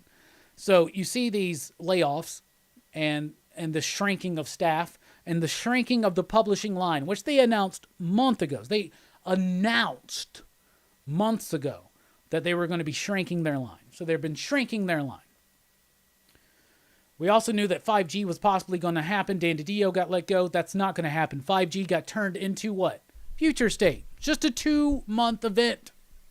But we also know, brother and sister and gender resistors, we also know that DC is going forward with the idea of the Omniverse post-death metal. Meaning, who cares about continuity? You want to tell a cool story? You want to tell a story about Yara Flor, Amazonian, like literal Amazonian Wonder Woman of the future in like 2050 or whatever? Do it. Right? Why not? You want to do a TV show based on that? Do it. There you go. Meanwhile, there will still be the ongoing events of DC continuity, the main universe. Earth Prime, whatever the hell it winds up getting called, if anything. Maybe there will be no designations. They should all have designations. So, that's what's going on. They are shrinking the line. They are focusing more on graphic novel content, and they are focusing a lot on digital content. They're making a lot of money doing those things. They're making kind of like the same on publishing. So they're shrinking their publishing line, and some things will probably go digital first and then be released in graphic novel. That will be the ultimate goal, I think, of what they're trying to do. But I don't think you're going to stop seeing monthly published Batman comics, Flash, Spider-Man. Or not Spider-Man. What the fuck is wrong with me? Superman? I'm a muggle, guys. I don't know anything about comic books. I think Spider-Man's a DC character. I just ruined it. I just ruined everything. My integrity is gone. Y'all found me out. But the things that have licenses, like there'll probably be another Titans launch when there's a new Titan series, Swamp Thing, Stargirl, who knows, right? Harley Quinn, things like that. But they're going to keep publishing comics, but it is not going to be a wide line. Let's be honest. Since the end of the COVID shutdown at Diamond, when DC kind of, even from the start, actually, when they went off on their own, started distributing through Lunar and UCS, and now coming in 2021, Lunar exclusively, they don't have a lot of comics every week. This is one of the bigger DC weeks right here is this week. So I thought 5G turned into Generations. Generations was part of what was going to set up 5G. It was supposed to come out last summer, kicking off a free comic book day and going into a summer series. That all has been mashed up into the Generations one-shots that come in, but it's setting up the idea of the Omniverse, basically meaning that this is all it means. This is all it means. It's all it really means is that every DC story happened in some way. It basically all it does is it just removes the limit of the number of alternate realities in the DC multiverse. That's all it does. And with the revelation that the DC universe and the multiverse exist within an omniverse, which was already kind of set up by Morrison when he said that there was 52 multiverses, right? So there was that thing, and there's probably knowing Morrison and kind of where he's thinking like it's a fractal, right? So there's a universe of 52, a multiverse of 52 universes, but there's a 52 number of multiverses. And then that's part of it. It's kind of like stars seem big and ominous on their own, but then they're just part of a galaxy, and galaxies are just part of clusters, which are just part of superclusters, which are probably part of hyperclusters or whatever the hell they want to call it. So there you go. But the omniverse is just basically being like this. We're going to continue our publishing model that works. But did the fact that Wonder Woman Dead Earth not be a part of continuity lead us or distract us away from the idea that this is one of the best Wonder Woman stories we possibly have ever read? No. And that's what they're getting to. They want to do more wide-ranging stuff. And they want to do different stuff. And they want to spread it throughout the omniverse and throughout the timeline. So why not? I think it's a fine idea. But if they ever did stop publishing monthly comics, that would be a sad, sad day. Seeing as how I'm a huge DC fan.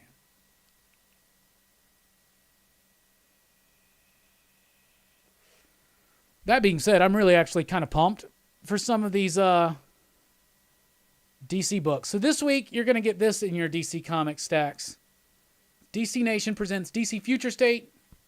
If you want to know what exactly is going on with Future State, aside from my rambly weekly pop culture wrap-up that I did, get this.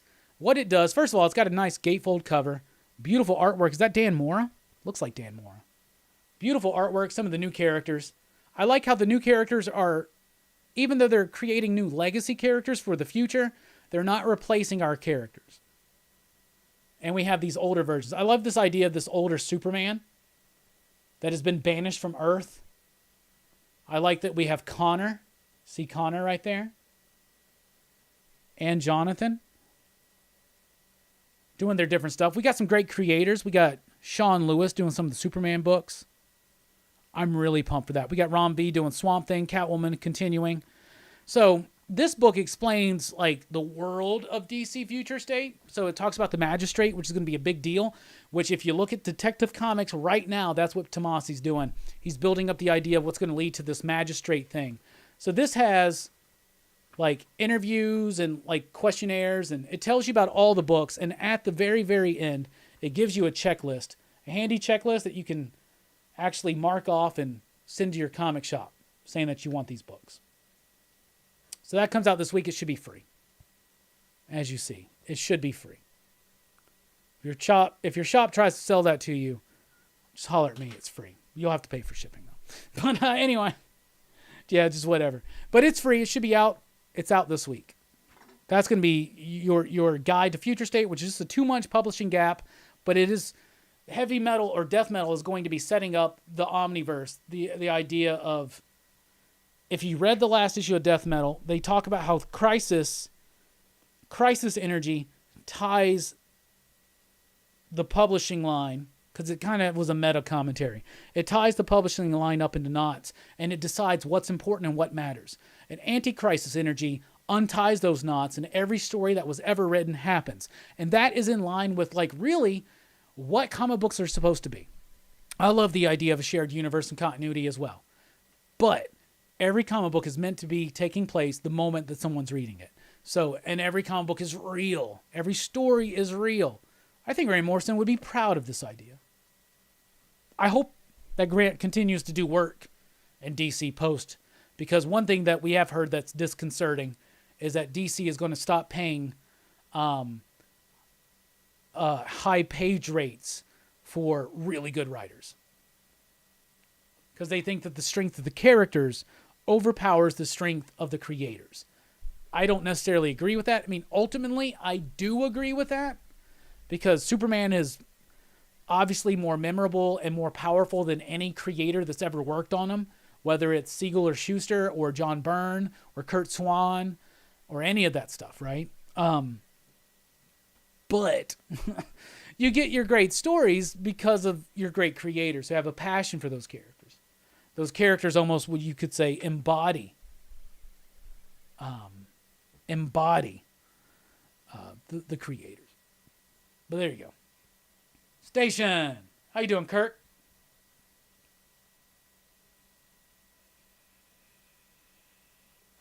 I am very anxious to see the March solicits as well. But we already know that Grant Morrison's Green Lantern Season 2 is in March solicitation. So that's one thing that we got. Like, they're continuing. We'll see.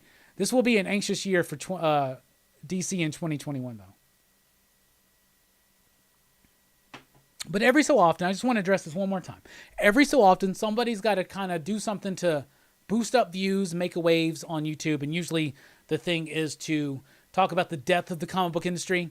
They've been talking about this stuff ever since I started reading comics. As long as I can remember, people have been talking about, this is the end of comics. It's changing too much. Nobody cares.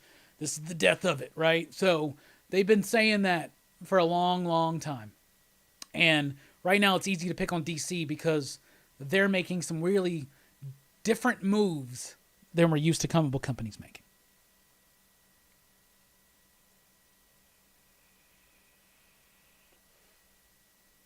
DC Comics wasn't popular in New York like Marvel was in the 90s, but I still like DC because of Batman and the Death of Superman stuff. Absolutely. And actually, I would argue that for a moment there in the 90s, DC was a stronger company. In fact, I would argue that DC was the stronger company in the 90s. Mostly, not mainly even because of their main superhero line. It's all because of things like Vertigo. Some of the best comic books of the 90s came from DC.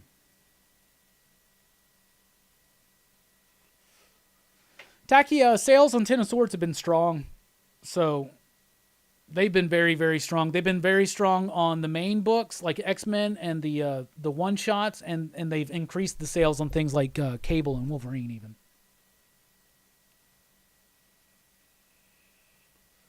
Yeah, Death of Superman was a big deal. It was. But a bigger deal, I think in hindsight, is Sandman, Preacher, Invisibles, Transmetropolitan.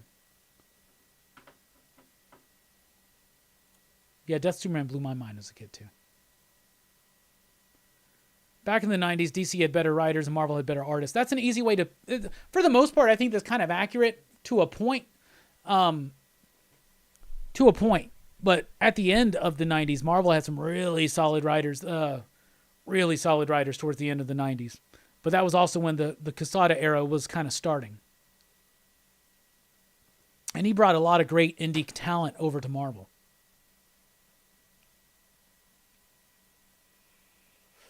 Yeah, reading in the 90s, and I'll tell you this, even working at comic shops in the 90s, and in the 90s, DC was the older fans, right? Like the older dudes, the 30s and 40-year-olds. They were liking DC in the 90s. And then the kids and the 20-year-olds, they were liking Marvel. And I still see a lot of that going on. It seems like DC is... Like, I don't know. It's weird. It seems like DC has more old school fans and Marvel has more new school fans. Yeah, and Hellblazer in the 90s. 80s and the 90s, but the 90s Hellblazer was strong. I'm going to miss Hellblazer. The last issue comes out this week. If you're in charge of DC or Marvel, what is one book and creative team you would greenlight? My choice would be a Daily Bugle book written by Aaron Sorkin and drawn by Frank Quitely. Eric, you'd have to really get the budget out for that, and you would want that planned well ahead in advance.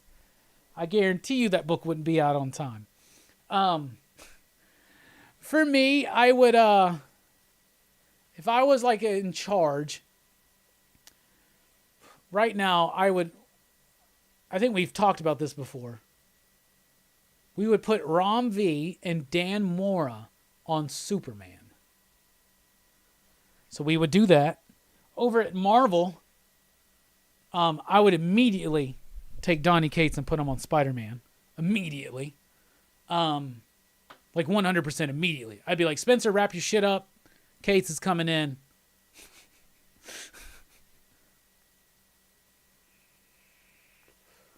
That's probably what I would be doing. And I would tell Dan Slott to wrap up his Fantastic Four because Chip was on his way. And I'd put Dan Waters on Aquaman. I would put Joe Corallo and Leon Kangas on a New Warriors book. But I would personally try to work out writing the 5-issue Night Thrasher / Ghost Thrasher series that led into it. I would really put a focus on the Marvel horror. I would have a 5-year Blade run. I would be like a Tom DeFalco. I would be writing books too. Yeah, that's what I would do.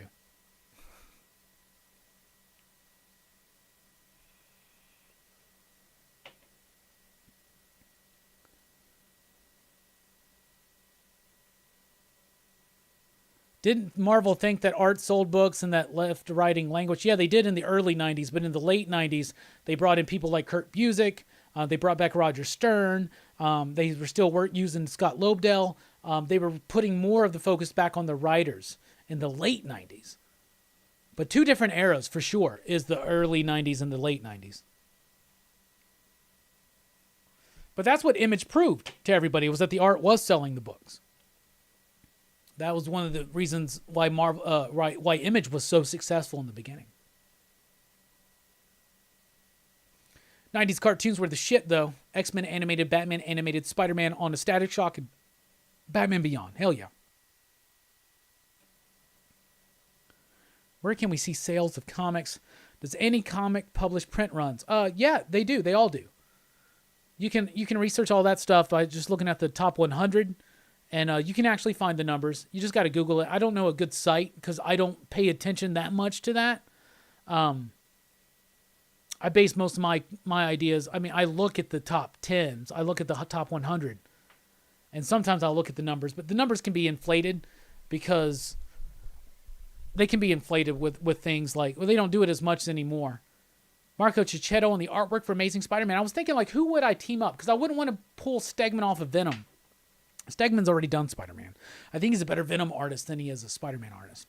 And I don't want to lose Cates on Venom or Thor. But I would want him on Spider-Man. And Cicchetto would be a good one. But you don't want to lose him on Daredevil with what Chip's doing. But maybe Chip would have to let go of Daredevil to do Fantastic Four. Or maybe Chip's not the right one to do Fantastic Four. I don't know. Over at DC, though, I would put Dan Waters on Aquaman. And I would put Ram V on Superman with Dan Mora on the artwork. And I would do whatever it took. And I would work with his schedule. And the other thing I would do is this. I would make sure that for each big flagship title, I had 2 to 3 artists cemented, like they're doing with Batman right now. But I would also make sure that their styles matched up a little bit better. One of the problems, I think, with the Batman book is that the style of Jorge Jimenez and Guillaume March don't quite mash up. That's why I love that Joker War was all done by Jorge Jimenez.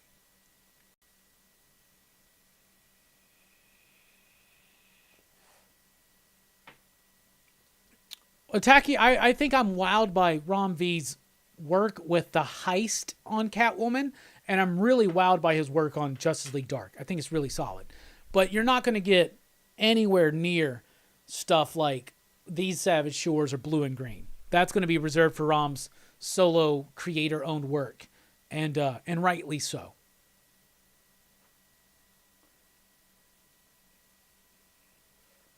Robbie, if you could pick a creative team for Swamp Thing, who would it be? Well, what's wrong with Ram V and Mike Perkins? I think that's a great one for Future State. That seems like a pretty freaking solid one, so I'm just going to stick with that one. Let's let that be an ongoing series.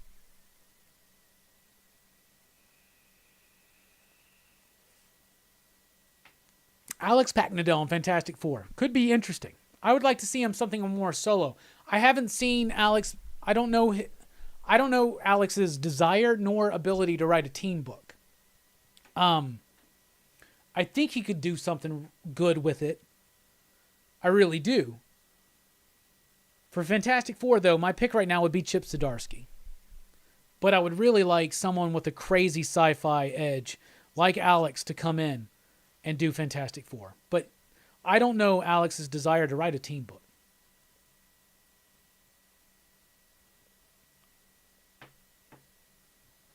Tynion could be cool at the right Marvel book. Tynion might actually be decent on something like Spider-Man.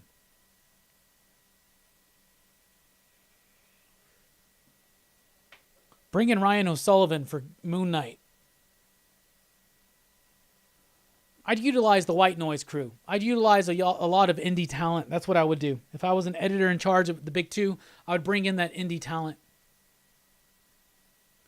I'd bring in David Pepose. I would bring in, well, DC's doing a little bit right now, but I'd bring in Sean Lewis. I'd bring in, I'd try to get Darcy Van Polges. I'd get Dennis Camp to do Fantastic Four. How about that?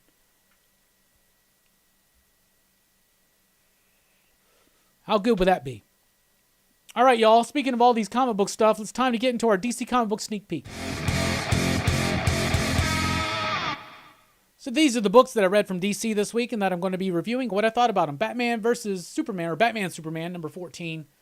This is the wrap-up of that whole stupid Brainiac composite Superman Batman thing with Batwoman and Steve. I did not like this run.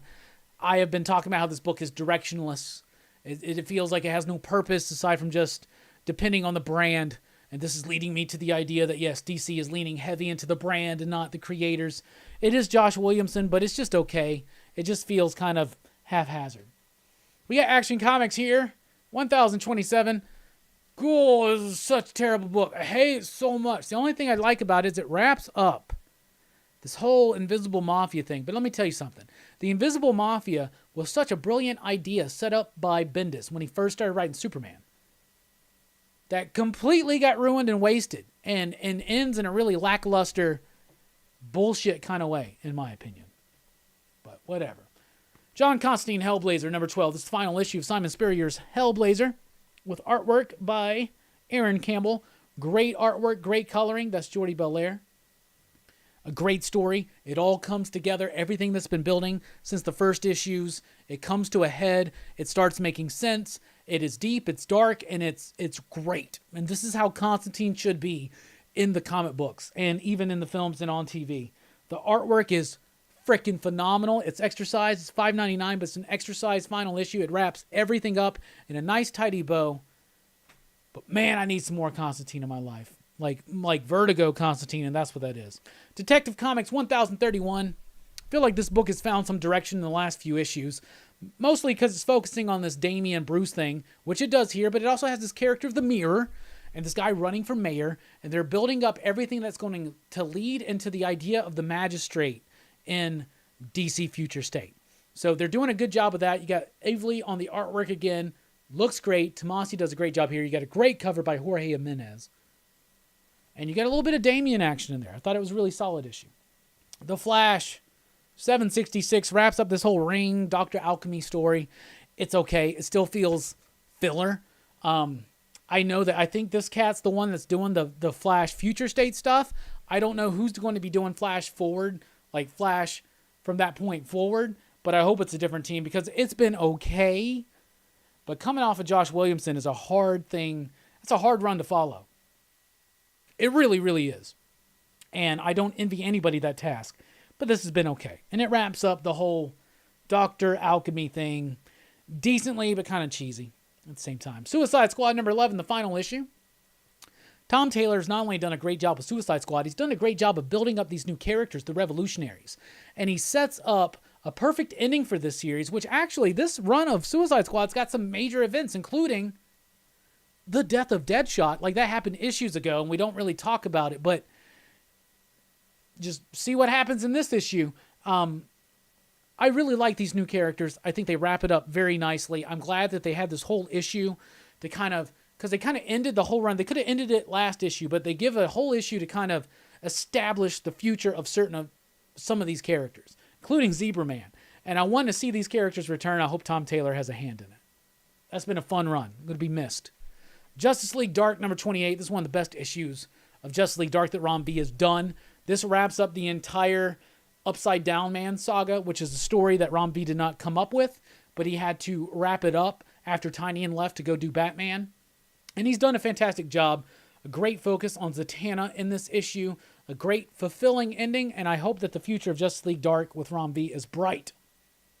In Future State, I know we're getting the Swamp Thing book, and that's cool. I think there's a little setup in those issues. The next issues of Flash and Justice League Dark, by the way, are tying into Endless Winter.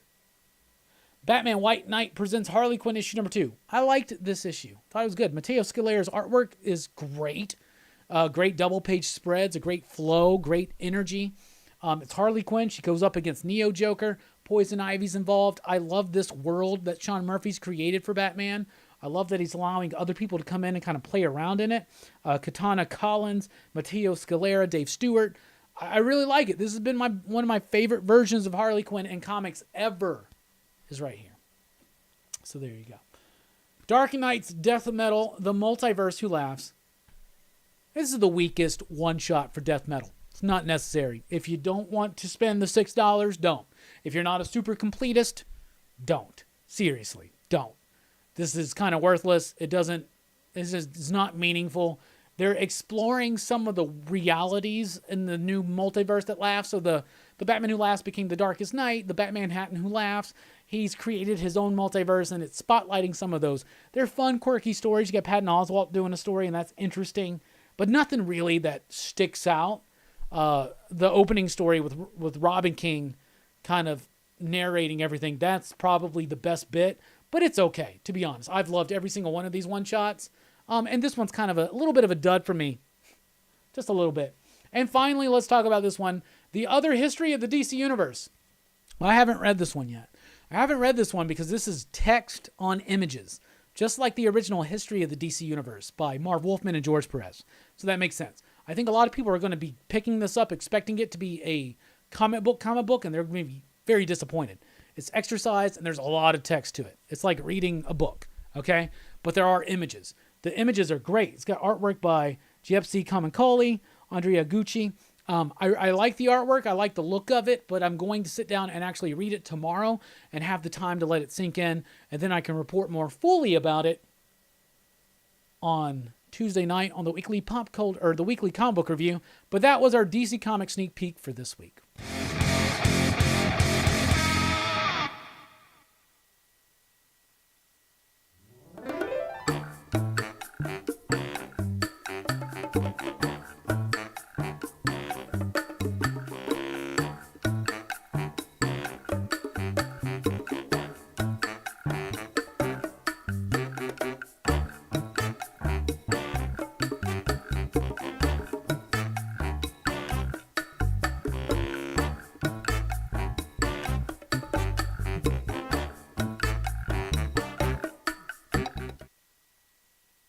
All right, so we're back here. So how's everybody doing? That was our look at the DC books for the week. Oh, no Hellboy song. We haven't gotten a super chat yet, but that's okay. We don't do these shows for super chats. But Joker video's on standby. Like I said, if we get 25 in super chats, we're doing Hardcore Henry this week.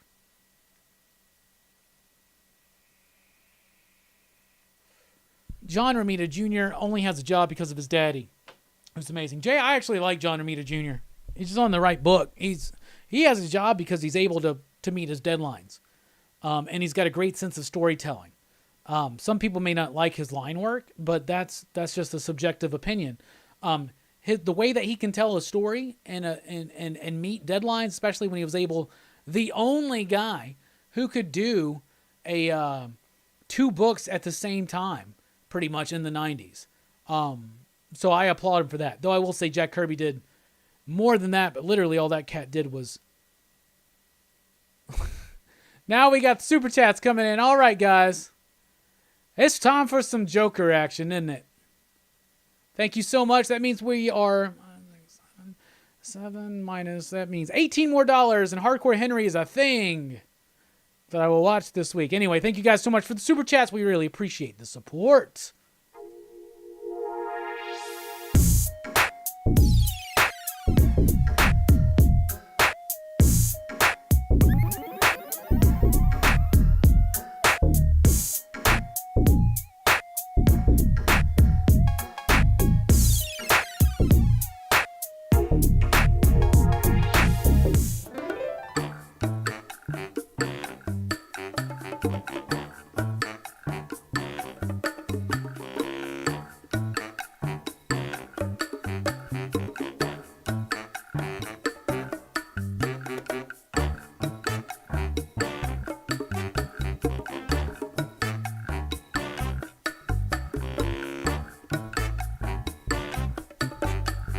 Hey, what's up, Harry? Let me tell you about this little man I know. His name is Hellboy. He was sent to the earth some long time ago to save it or destroy. Brought to this earth by Rasputin, son of a demon and a nun who had sex with a demon, but then was raised by Professor Broom. Now he fights evil and monsters.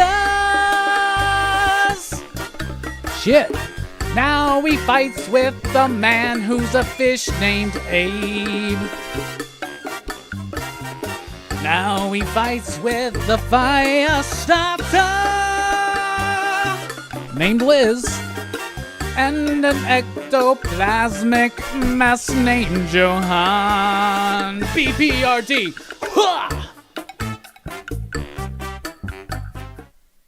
I love that damn song. And guess what? Jay Nunya, thank you so much. Everybody, give a station to Jay because you get to see it all again.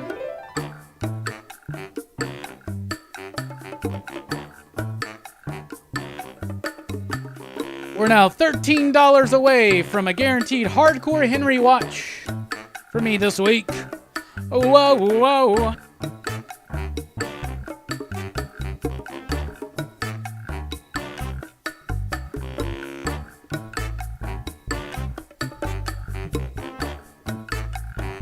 Sorry, Lucy. Let me tell you about this symbiote I know. His name is Venom. It came to the earth some long time ago to bond with a man. That man's name was Peter Parker, but he wanted somebody darker, whose soul was lost in despair. His name was Eddie Brock.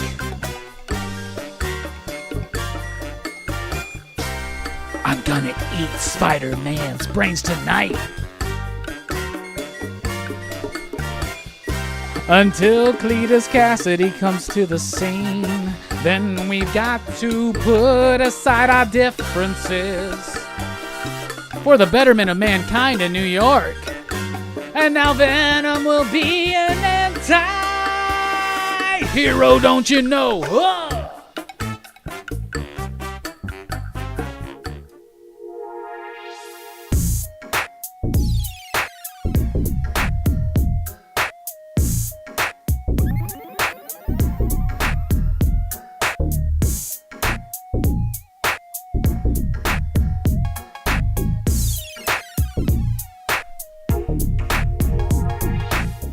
All right, thank you guys so much for that. I feel like I got a lot of energy out. You are all good Samaritans. We're now $13 away from a guaranteed hardcore Henry watch from me this week. I've heard good things about it. $13 more, we got it. But Blade is very happy that we've been raising money tonight. So thank you so much, station. All right. What do you want to talk about? Throw a question out. What you guys thinking? Hellboy. Hellboy, that's a good Hellboy song. Well, thank you so much, Stokes. I appreciate that, station. Oh, Lordy.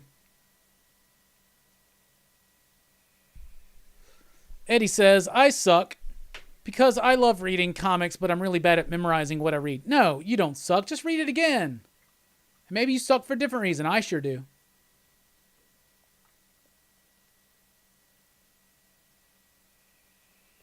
Station. Hell yeah. How many people have hit the thumbs up button tonight? We got 70 people in here right now, only 52 likes. It'd be nice to get some more likes. It really helps YouTube know that right now we're just jamming. We're having a good time here, chatting with the comic book community, with the PCP army. You never know who's going to show up on a Rockin Robbie Live, right? You never know. Cat Kalami is going to be on the channel December 3rd, Thursday night. Then Friday night, December 11th, is return to the live PCP movie night with Black Christmas. Very excited for that.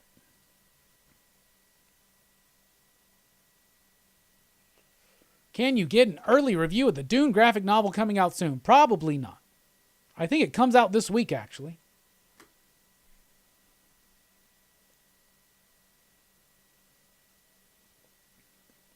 The next one that I'm looking forward to getting early, I know I'll get a picture of Dorian or the picture of everything else. Really, really excited. My thoughts on Recount, Ricky, are great. I liked it. Made number 10 on my top 10. It was one of my sleeper hits of the week. That was a really strong issue. It was a really cool concept. Scary, a bit on the nose, but still good. And I like the grit to the artwork. I thought it was pretty solid.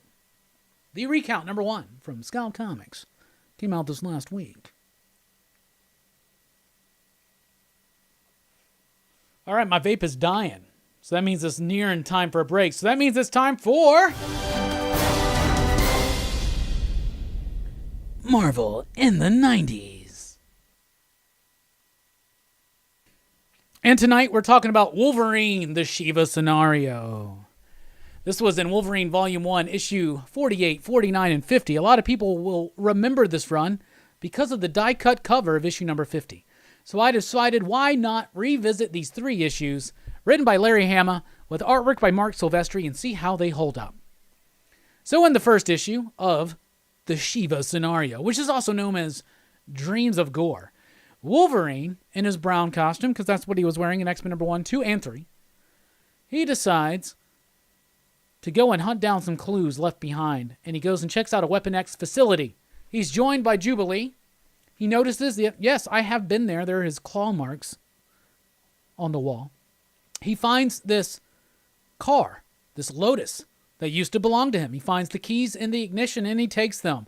Now, this is the car that was used in Weapon X. In fact, this entire story is billed as a sequel to Weapon X by Barry Windsor Smith from Marvel Comics Presents. This came not too long after that, and they wanted to elaborate a little bit about the mystery of Wolverine's past. So while Wolverine is looking at this Weapon X facility, he starts having these flashbacks, these daydreams, in which he sees the director, the professor of Weapon X there, and he has all these flashbacks, including him as like a spy secret agent with Victor Creed, Sabretooth, as his partner. Also, Silver Fox shows up in these flashbacks that he's having in his mind as he's visiting this Weapon X facility. Now, Silver Fox, of course, was revealed to be a lover of Wolverine killed by Sabretooth, revealed in the Weapon X series and in Wolverine number 10, which is a great issue.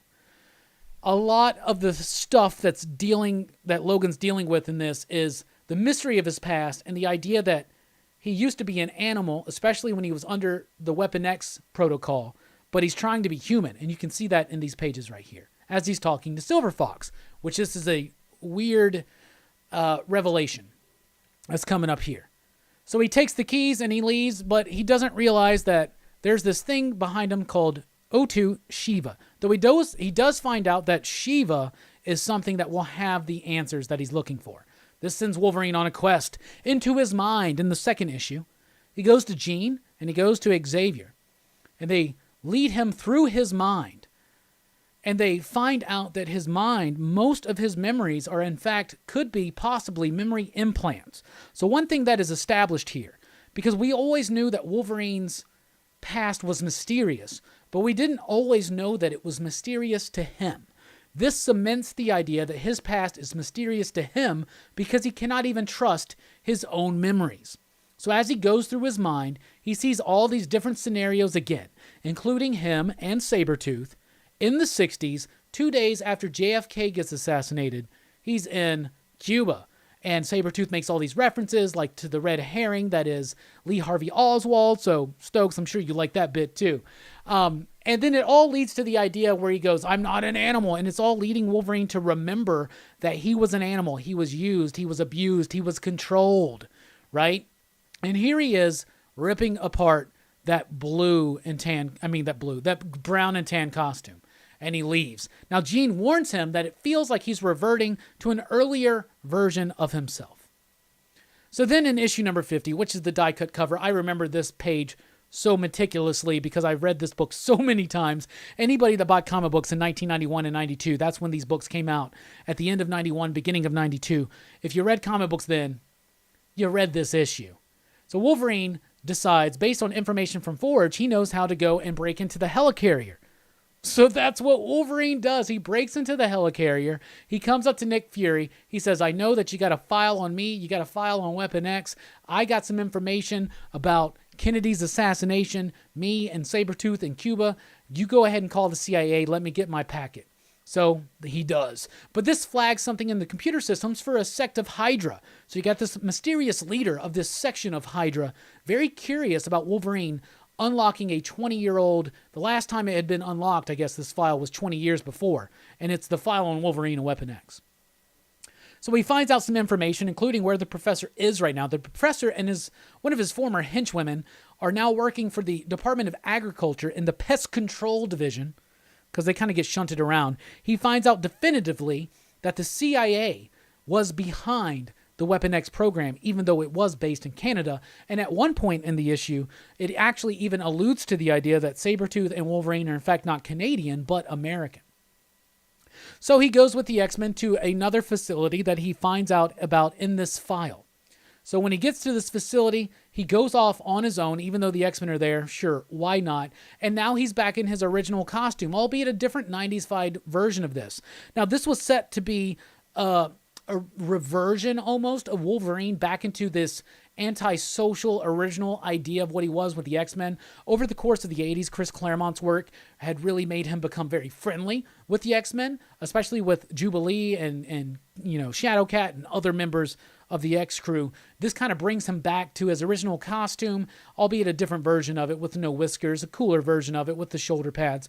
But and this is something that was supposed to reveal some things about his past and kind of set him back as being this Wolverine. Now, I didn't quite notice the change because to me, Wolverine was always that way. But at the same time, I didn't read every single X-Men book in the 80s. So Wolverine finds out some stuff. He winds up across all these movie sets. And a lot of his memories, these are the settings of his memories. So you find out that Weapon X has been implanting these false memories based on these movie sets. And to save money, they've actually been using the same sets for different people. So some people have the same memories, even though in a different way. So Wolverine's getting tired of all this. He's trying to find the mystery. Shiva's going to let him know what is up. But in fact, Shiva is actually just a program that's kind of like Brainiac. Shiva's not a robot, but Shiva is a robotic program, an AI, an artificial intelligence that can build and learn. So Shiva is, when they shut down Weapon X, they set up a failsafe that if anybody ever started trying to look into it, Shiva would be sent after him, and it would never stop. Shiva, the Destroyer. So Wolverine easily defeats Shiva at first, and then it reforms, and now it's learned, and now it's a tougher battle. Meanwhile, you find out that the hooded figure leader of this mysterious section of Hydra is actually Silver Fox. This is her very first non-flashback appearance in a comic book, is in the pages of these Wolverine issues. So she's involved. She confronts the professor. Wolverine fights real hard, eventually takes down Shiva. And when they find the professor has been killed. Silver Fox is gone. Wolverine doesn't come face to face with Shiva, or I should say with Silver Fox. He does with Shiva, obviously. But the professor has now clicked this button that sends the Shiva program to the next person. They find out that next person is Sabretooth. Wolverine says, couldn't it happen to a nicer guy? Lights up a stogie and walks away. That's pretty much what happens here in these issues. All right, so here are my original issues right there. 48, great covers by Silvestri. 49, like I said, lots of promise about revelations about Wolverine's history. And this is the issue everybody had that we all freaking loved. Die cut, slash through, top secret file. This is representing the file that he gets from Nick Fury. Do they reveal anything about Wolverine's past? No. What they reveal, the whole purpose of this series, seems to be the idea that everything that was ever revealed about Wolverine's past, we now want to throw out as possibly being false. This is where we get the strong idea of memory implants in Wolverine. For most of us, this is how it always was. To be honest, aside from the patch stuff in the 80s, this was probably the first Wolverine book that I read, aside from those like first 10 issues or whatever. So the idea that Wolverine had memory blocks, false memory implants, that was introduced here. Larry Hama really does start leaning into this very heavily. Silver Fox comes back. It's a whole big mystery. But remember, Wolverine thought Silver Fox was a lover who Sabretooth had killed. And now all of that kind of gets thrown into who knows, right? Maybe you don't know if it actually happened. Altogether, I'll say this. It is billed as a sequel to Weapon X. It elaborates on some of that stuff, and it sets up some fun mystery that's going to plague Wolverine for literally a decade or more, right? But it was really intriguing. Now, the initial idea that Wolverine had a mysterious past, but it wasn't mysterious to him, just to us, I guess that's cool. But what's really cool, and I remember loving Wolverine because of this, is what is the mystery of his past? What memories are real? This sets all that up. Now, of course, a lot of it has been revealed now, and in the revelation, it's not quite as cool as we probably all initially thought of when we thought of what the Wolverine origin was going to be. I still feel like I would love most of that to be a mystery because I really like this era Wolverine. Not knowing his past, not knowing how we fit together with Weapon X, Sabretooth, Silver Fox, all this stuff. And I think it's a fun time to revisit and remember that issue alone, number 50, one of the most legendary comic book covers, and I love it. On the back there, we got an ad for a Tiger X-Men game. And then on the back here, we got the ad for the NES game, which I've actually been playing through over the last few months, and I'm rather enjoying it. But I think it's a solid story. Not as good as the original Weapon X, but still fun, still worthy, and very monumental issues that are important to the lore and the mythos of Wolverine. And with some great artwork by Mark Silvestri. There are some moments in there, very heroic moments where he pops out, especially in issue number 50, in which I think Mark did the entire issue. But altogether, I like it. It's not one of the best Wolverine stories out there, but it is one of the most memorable, very significant, and one of the coolest covers from Marvel in the 90s.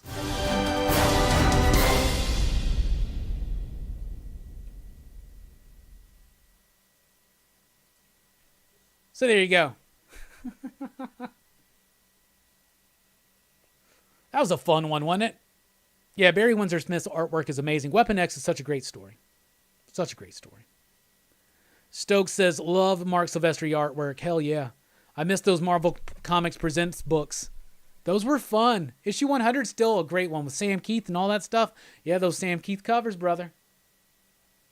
Silvestri is a top Wolverine artist, the GOAT. He's one of my favorite Wolverine artists. My favorite might be Adam Kubert. He's the one that took over after Silvestri left. I love his artwork as well. But I think the run itself and Larry Hama's work is better in these earlier issues of his. Look at those leg muscles. That's the 90s. Hell yeah, Don. It's all about legs, hair, and veins, brother. 90s extreme. Yeah.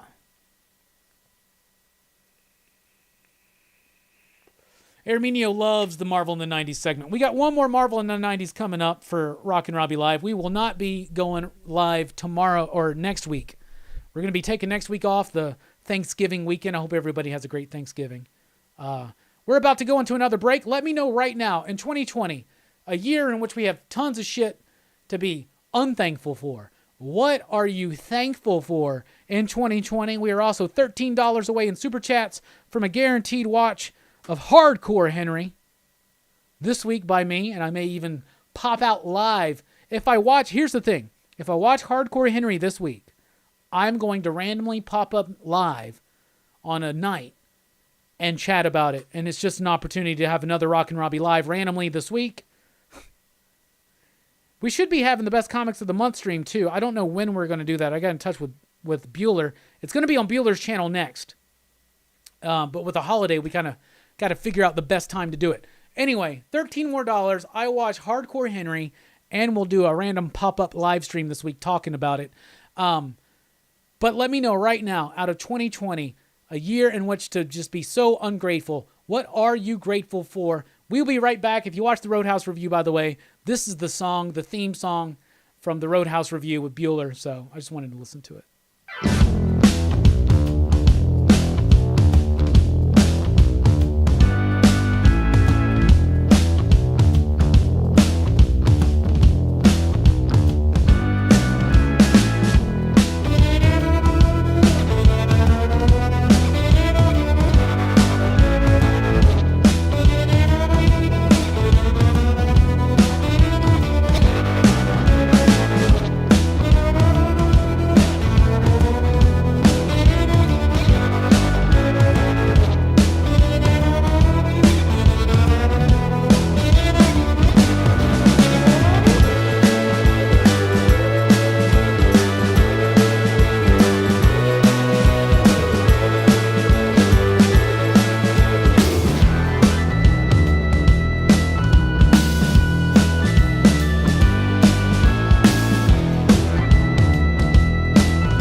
Welcome back, everybody. Welcome to the third and final segment of Rockin Robbie Live.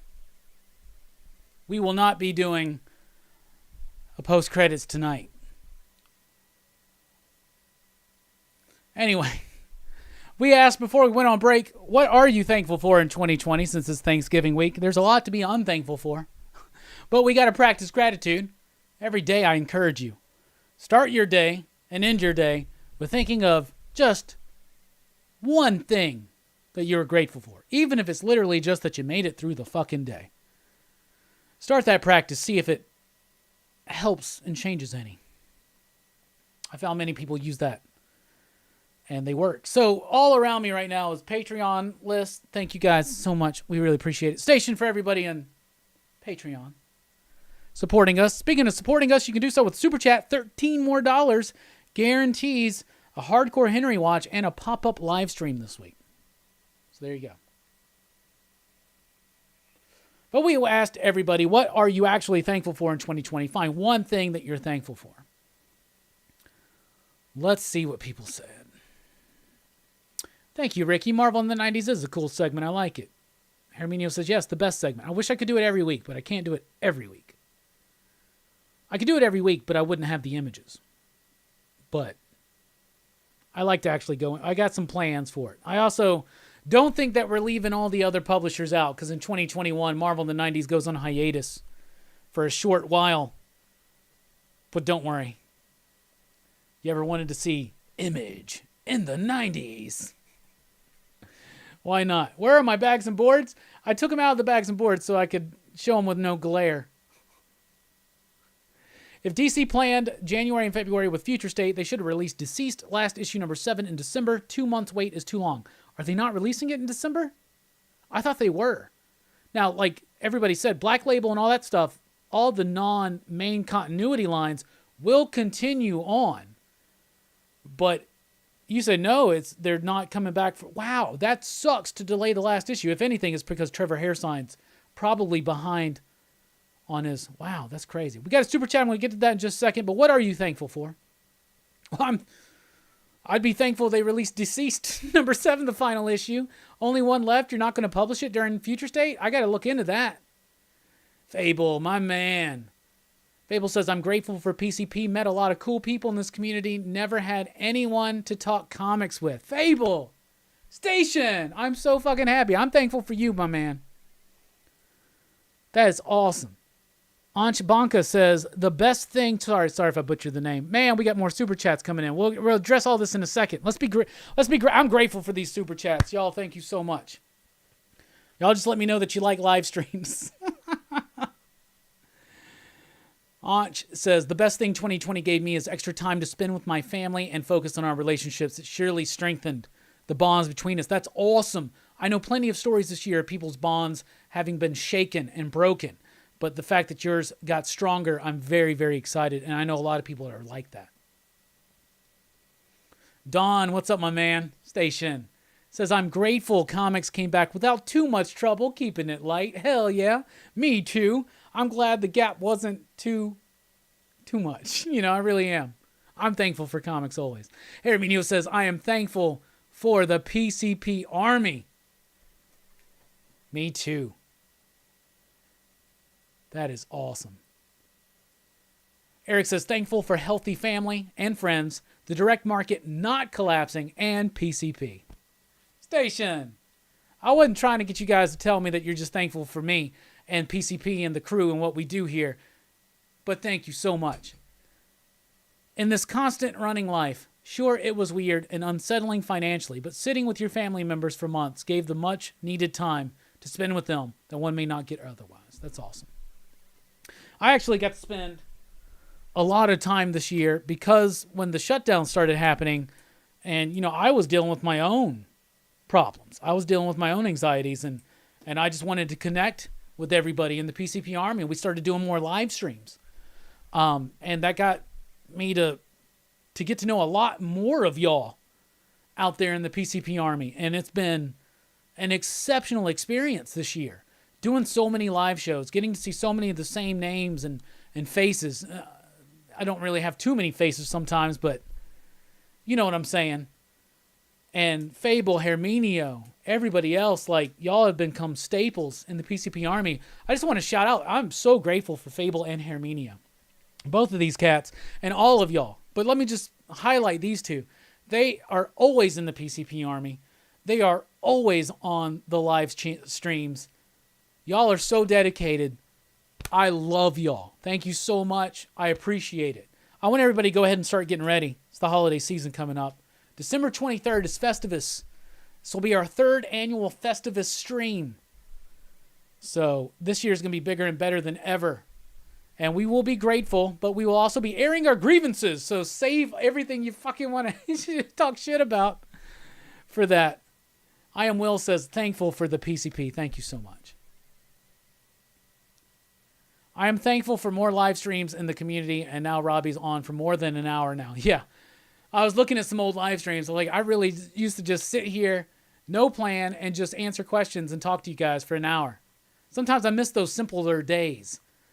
We may be revisiting some of those days soon, but still, y'all have, I've had a lot of changes in my personal life this year, a lot of setbacks, a lot of struggle, and y'all have kept it bright this entire year, and I really, really appreciate y'all so much. I love y'all. I'm not trying to get emotional. So, Ed, Eric, Dawn, we have surpassed the $13. I'm watching Hardcore Henry. And we have a random pop-up live stream. It will be in the evening time sometime this week. I don't know when, but be on the lookout for it. Y'all, I love you. Thank you so much. I am thankful for you.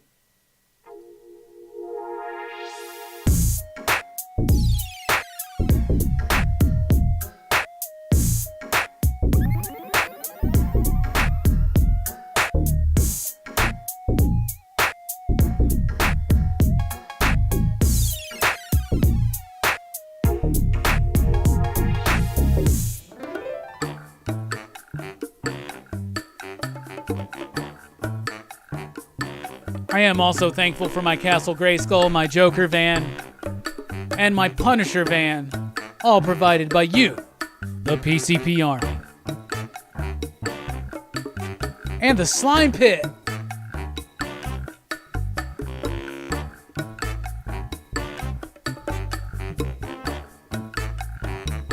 Hey, yo. Let me tell you about these friends that I know. It's Mr. Cable. I hit the wrong button. Cable has a couple friends that he'd like to meet to you, and it is Ken and Ryu. I put that whole thing up, but it doesn't matter. There's Joaquin Phoenix in case you didn't know.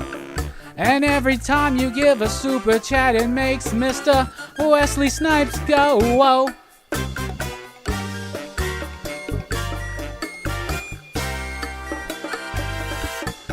Love that blade. It's Wesley Snipes for your life. Ken and Ryu and Venom and Blade 2. That's a team to have behind you. And then they had one thing to say. Everybody, station!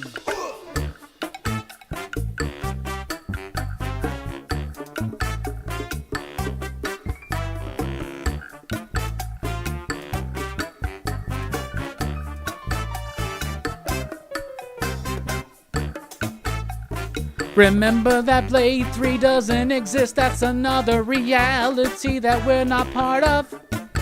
Don't you know, it never happened. Best forget it, you know, it never happened.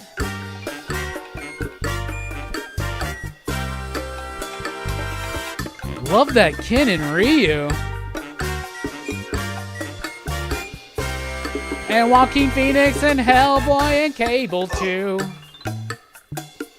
Damn. We got another super chat. I think it's time for a little bit of freestyle action. I'm feeling a little drunk and little traction. That didn't make any sense, but it's okay. Let's just see what happens, right? This one goes out to my man John McClane.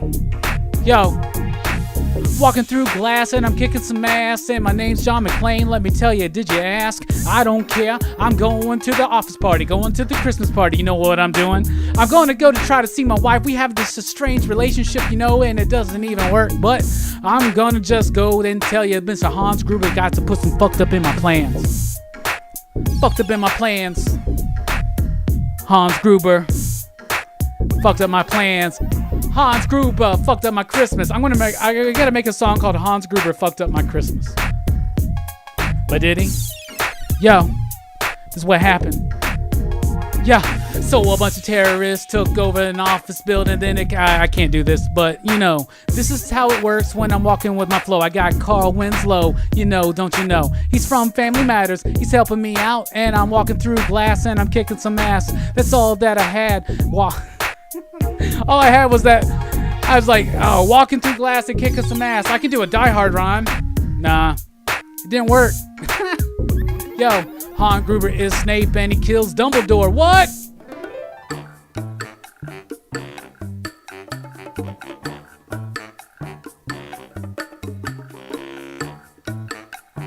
See, that's the problem in the world. Some motherfuckers always gotta ice skate uphill.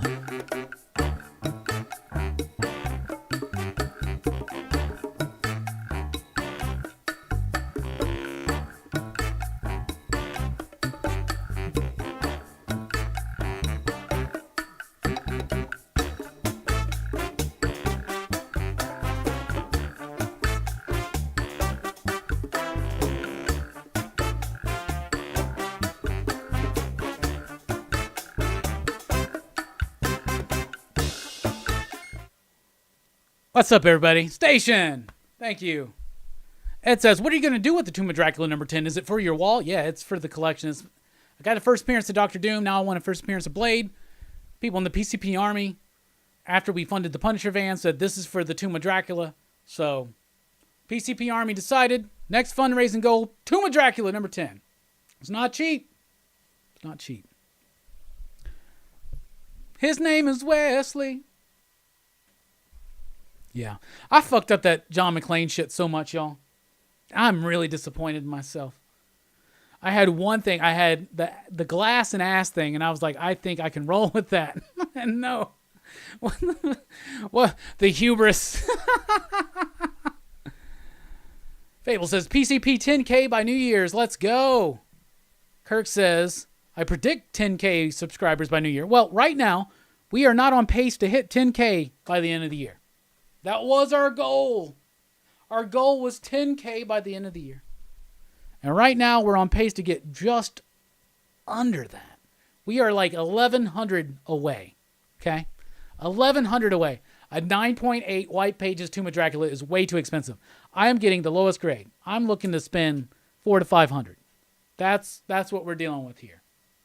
It's way too expensive right now. I should have bought it years ago. Should have bought it years ago. Like I did the first appearance of Thanos and Blade. Not Blade, Black Panther. What was I saying? Oh, 10K. It doesn't seem like we may... I think we still can, though. What we need, though, is a concerted effort by the PCP Army to put this channel in front of as many faces as possible. To always be commenting, liking, subscribing, encouraging others to do so, sharing the videos. We can do it, but it will take a concerted effort because subscribers have been down. They typically go down during the holiday season. So we got to struggle if we want to get it by the end of 2020. But the growth that we've had so far has been amazing. Stefan says, we got this. If anybody can do it, it's the PCP Army. If anybody can do it, it's the PCP Army.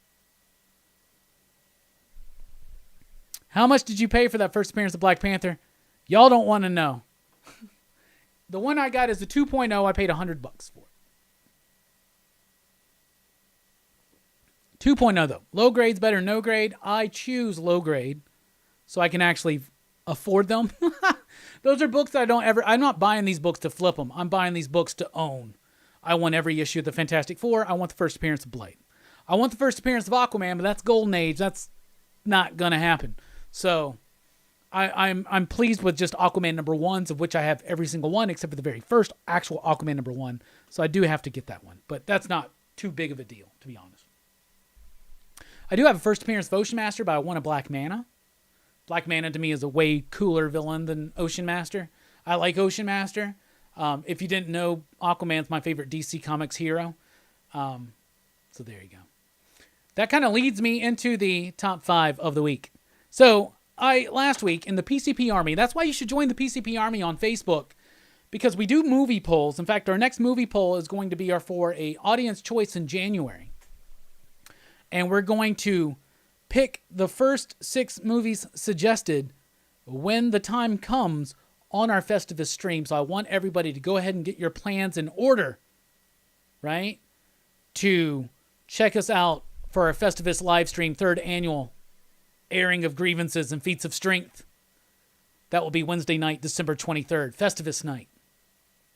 I want a Transformers #1. How much is that going for? Oh, I don't know. Let me look that up. What was I talking about?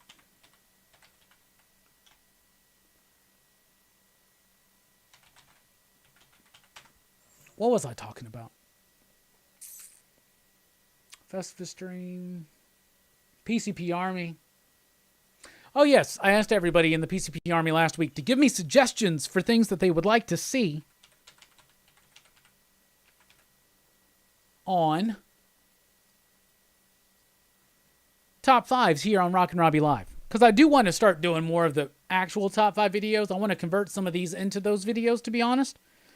Because the top 5 videos, you know, if they're the right subject, they can get some decent traction, and that's cool, and I like doing them, but it's just, right now, like, the schedules and everything. But, Transformers. Marvel. I'm assuming for a Transformers #1, that's going to be 80s, so we're definitely looking for high grade on that. But I looked at the list, and my favorite response was top 5 Taco Bell items, and I said that my favorite Taco Bell items were actually discontinued, and so then someone was like, do a memorial, and I did. So there you go.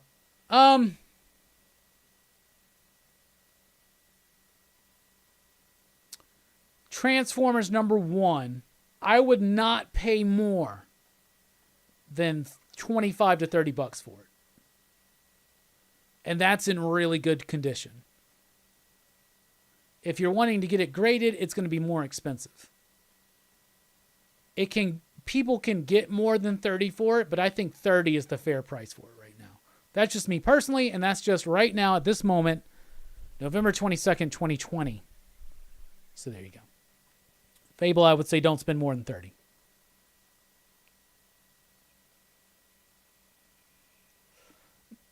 No, Mike, not 50. I wouldn't get it for 50. I'd go 30. You can get a graded one for like 80 to 100. So I wouldn't spend 50 on it. That's just me, Fable. I don't think that book is that significant to spend more than 30. Mike, I don't know where you're looking, Mike, but you know. Okay. Mike says that, but Mike, you're the toy guy. I'm the comic guy. But there you go. I wouldn't pay more than 30 for it. That's just me personally. I would not pay more than $30 for it. It is not that rare of a book. It is not that significant of a book. That's just me. Fable, why are you specking on Transformers? What a weird stretch, bro. Are they doing a movie or something? Oh, hey, Tacky with the super chat from back there. Yeah, hell yeah. Thank you, buddy. I got $1 on it. Hell yeah.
if you're just wanting it because you're a fan, a big Transformers fan, Fable, I wouldn't spend more than 30.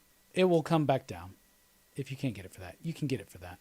As far as somebody asked for G.I. Joe 26, I wouldn't pay more than 15 for that right now. So there you go. Yeah, More Fun Comic 73 is next. That ain't going to happen, Tacky. No. I got to get some LED lights for the new studio. I'm going to film all of this week's videos in the new studio, by the way. We haven't gotten to Comics Revisited yet. We're about to start. We haven't done many in-house movie reviews except for the one. So there's been no use to use it. But I'm going to film all of this year, or all of this week's reviews and top 10 and the weekly pop culture wrap-up. I'm going to film on the new set. So just so everybody gets a little bit more of a taste of it.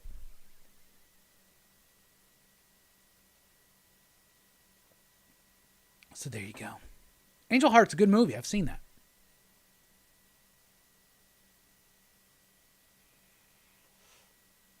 CGC at 9.4 is different, Mike. I'm just saying, if you're buying it raw, I wouldn't spend more than 30 for the Transformers #1. It's not rare. It's not that significant. I mean, it's significant to you, Fable. I'm not saying it shouldn't be significant to you. I'm just saying, like, but at the same time, that's how it goes. Yeah, no more than 30 for that. No more than 15 for G.I. Joe 26. All right, so the top 5. The most requested top 5 I got in that PCP Army post was for my top 5 favorite comic book supervillains.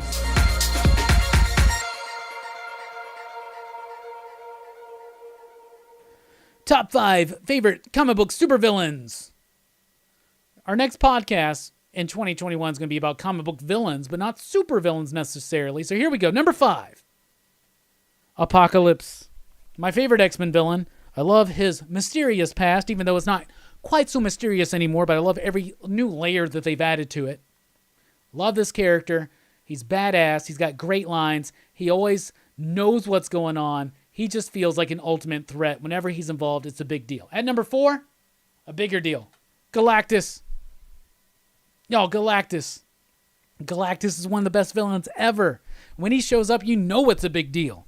It's a super big deal. And I love him as a villain, but obviously he's also just like a personification of a concept in the Marvel Universe. But he is a villain, and he's big, and he's bad, and when he shows up, it's a big deal. At number 3, I got Lex Luthor.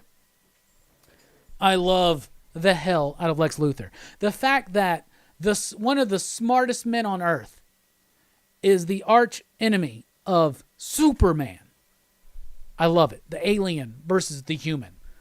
Lex has his daddy issues. He's got his God complexes.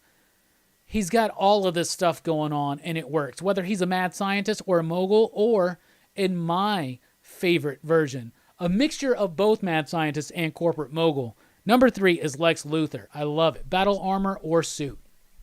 At number 2, it's Darkseid. Come on, Darkseid is number 2. I love this villain. I think he's amazing. One of Jack Kirby's best creations. He represents nihilism. He represents the death of self. He represents despair, hopelessness, and he does it so elegantly well. Jack Kirby completely created a thought form here that exists in real life, and he's absolutely dynamic, and whenever he shows up, it better be the biggest deal over at DC. And at number 1, this is no surprise. Y'all know what it is. It's Dr. Doom. Victor Von Doom is my favorite comic book supervillain ever.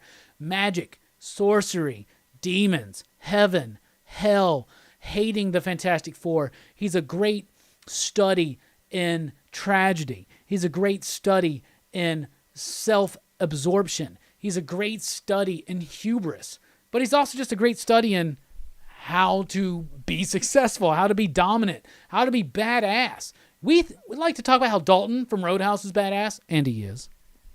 But Dr. Doom is even more badass. He doesn't ever be nice. He's always knows it's no time to be nice. My number 1 is Dr. Doom. It's so easy. I love the character. I love the story. Fantastic Four is my jam. Dr. Doom's number 1. So running through them one more time. Number 5, Apocalypse. Number 4, Galactus. Number 3, Lex Luthor. Number 2, Darkseid. And at number 1, Victor Von Doom. And now I'm asking you, who is your favorite comic book supervillain?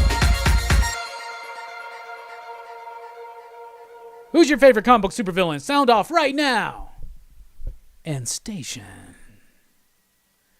He was nice on the subway once. Yeah, but he never gave Luke Cage that money he owes him.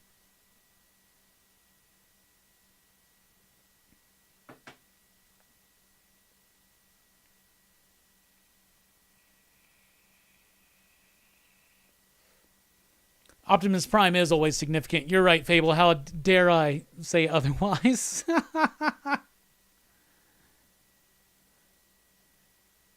Now, if certain people start talking about Transformers #1, I got to take 6 months to a year off. Ha! Yeah.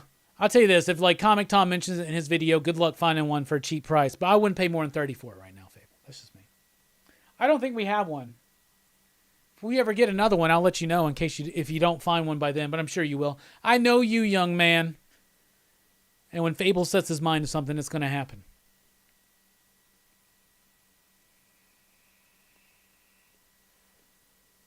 The Peter David 0 Hour was awesome, didn't last long. We're talking about Aquaman? It's good stuff. The Peter David run's great. You know, when I met Peter David last year, I had Aquaman books and I had Star Trek books.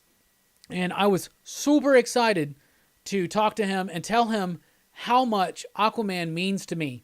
So when I met Peter David, I brought all my Aquaman books, and I gave this whole long spiel that I planned out in my head. You know, Aquaman's so important. He's so undervalued. He represents, you know, underappreciation. He represents rising above, and blah, blah, blah, blah, blah, and all of this, right?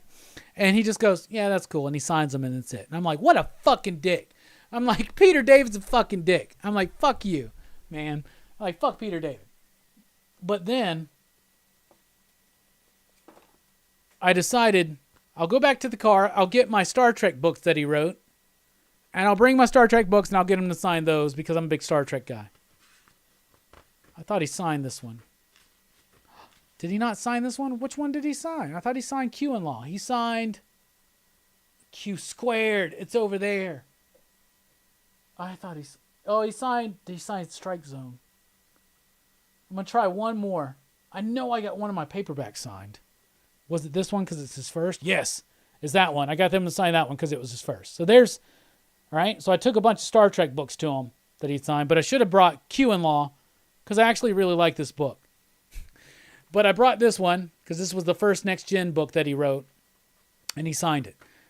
And this cat talked to me for 20 minutes about fucking Star Trek. So I meet him. I give my whole heartfelt spiel about Aquaman. He brushes me off. I'm like, what a fucking dick. I bring some random ass Star Trek books to him, and he literally spends 20 minutes talking to me about Star Trek as if this was the most important shit that he had ever done in his life. I fucking loved it. I loved it. I love Peter David. He doesn't give a shit. Now, I saw him talk about Hulk with all these people, but it doesn't seem like he thinks his Aquaman run is that important. It really fucking is, yo. Peter David needs to understand how important his Aquaman run is. But he is a full-on Trekker, and he loves the characters, and he's in deep about it, yo. Like, he remembered everything about this book. He remembered everything about Q Squared. And I had another one. Which one? New Frontier, book 1. That's the other one I got signed. It's on that bookshelf over there, right there, behind that one.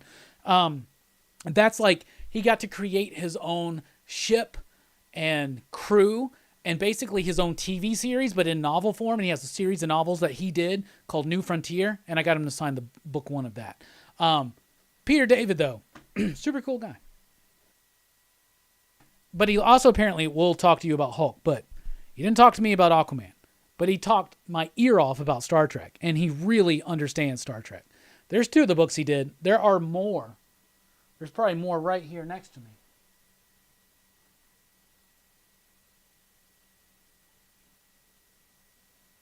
There's one. There's one he did.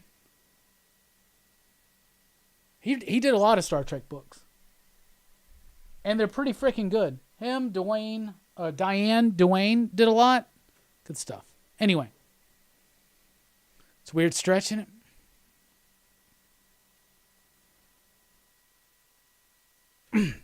All right, I asked everybody their favorite comic book supervillains.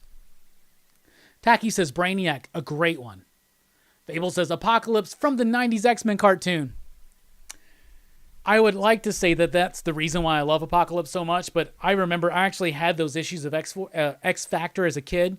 My stepdad was in the Navy, and he would go to stations all over the place, and he would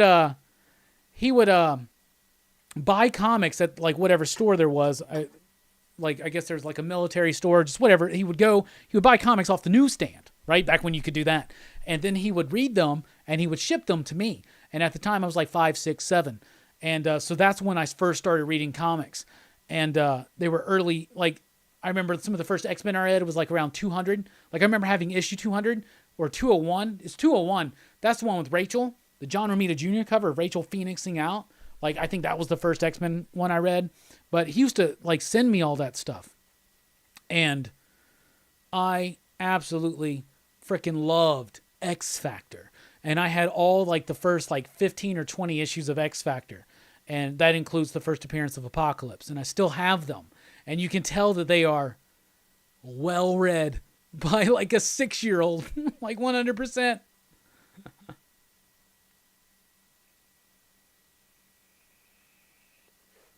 Easy Reader says, Molecule Man. Hell yeah, I love the usage of Molecule Man in Secret Wars by Jonathan Hickman.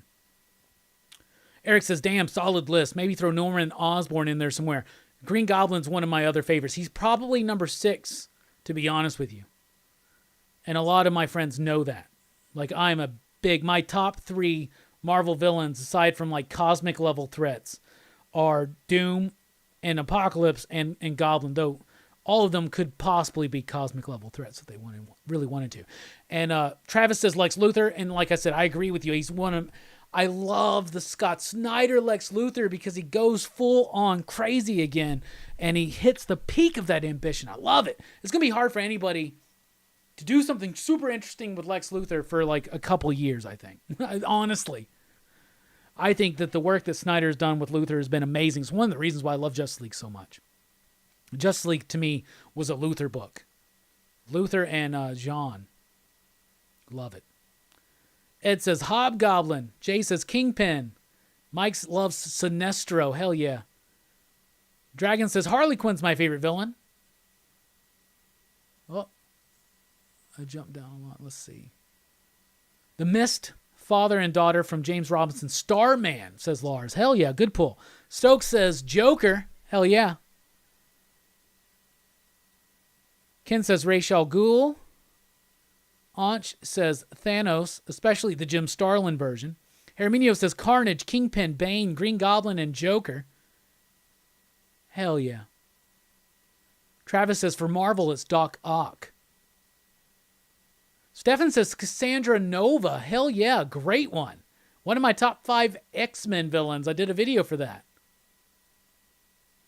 Greatest villain right now seems to be Warner Brothers. That's a good pull, James. That's a good pull. Yeah, the old school X Factor stuff. Yeah, that Legion of Doom stuff is great in that fucking Justice League run. Now, I'm just going to say this, man, like, again. So Snyder started his Justice League run in 2019. At the end of 2018, he was talking on Twitter about how he was going to be taking over Justice League. And he was talking about, what do you want to see from DC in 2019? And I straight up listed, I want to see Martian Manhunter as the center and heart of the Justice League. And I want to see Luthor back as the villain that he is. And that is exactly what he gave us, man. That is exactly. Now, he liked it. Doesn't mean that he listened to me. Maybe that was already his idea, but oh my God. And so many people are wanting that, especially after New 52. We wanted John back as a central part of the Justice League. And we want Luthor back as the villain, man. Like, not just like the guy sitting in the corner so that every other issue of Superman has the same scene where he shows up and goes, I'm watching you, Luthor. Really? Really, Superman? Yeah, that got old. What Snyder did with Luthor and John Jones is absolutely fucking fantastic. Station.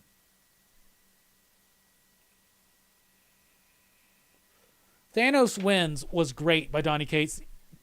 They just announced a like $30 Hasbro Pulse or a Hasbro Marvel Legends Thanos that comes with an alternate head that's King Thanos from the Cates run. I think I'm getting that. Oh, Green Goblin's one of my favorites too. Green Goblin is, I mean, I have Green Goblin stuff. The nearest one's way up there, but I love Norman as Green Goblin. I like Harry too, but Norman is Green Goblin. Even though the first Green Goblin I was introduced to was Harry.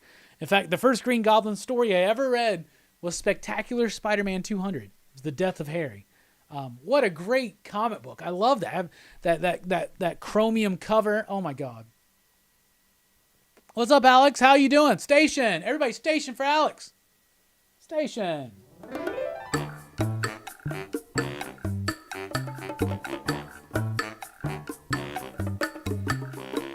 Not only have we added more money to the Tomb of Dracula 10 fund, PCP Army, thank you so much.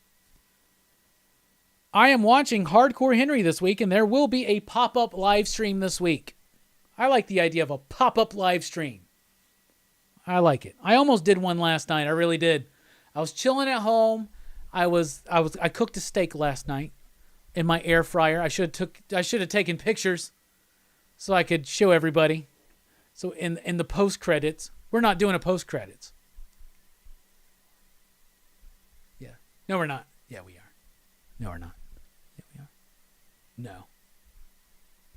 I still owe my material from Eddie Izzard. Station. Sabretooth, that's a great pick. Here's something. If you like Sabretooth as a villain, Ed, think about how exciting this is. Wait till he gets fucking released from his like prison in the X-Men books. That's going to be dope as hell. Don, everybody's talking about air fryers because they're the shit. I've had my air fryer for over a year now, and I fucking love it. Now, the cooking segment, yeah. I mean, I got an air fryer because I wanted to make chicken wings, okay? And so using the air fryer to make chicken wings is amazing. But it was just like a month or two ago, I was like, can you make a steak? Because I got some steaks, and I wanted to make them, and I tried to broil them, but it didn't quite work. It just didn't work. And I don't have a grill. I live in an apartment. Like, I don't have access to that. Like, I could go out. We have this grill in, like, a park area. I guess I could do something there. But just, I wanted something. I'm an easy kind of cook guy. I like cooking, but I like doing it as easy as possible. I got a recipe for banana bread in the air fryer. Tacky. We're going to do it. Just wait, though. I got some plans. Just wait till the post-credits, which we are not doing. But anyway, so I actually looked up a bunch of videos about air frying steaks, and now I've been doing it, and I've kind of perfected it, honestly, in my air fryer. And I fucking love it. So I made another ribeye last night, and that's what I did last night. And I had a couple beers, and I was like, man, I should just pop in live randomly, because I wanted to do a stream with Dylan, but he wasn't feeling good. I just almost popped in live randomly, but I think I'm gonna. Yeah, I like that. Yeah, I meant broil. Did I say boil? You're gonna boil it in the oven. I meant broil. It didn't quite work right though.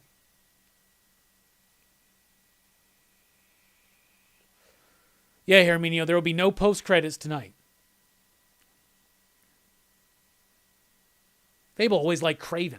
Kraven can be interesting. Kraven's Last Hunt is one of the best Spider-Man stories out there. For sure. For sure. All right. I guess we got show and tell, and then we're done. Ribeye in the air fryer is great, Bruce.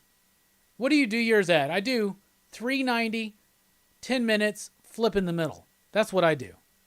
And I get like a great medium rare, I think. Maybe it's more medium, but I think it's medium rare. It's very pink.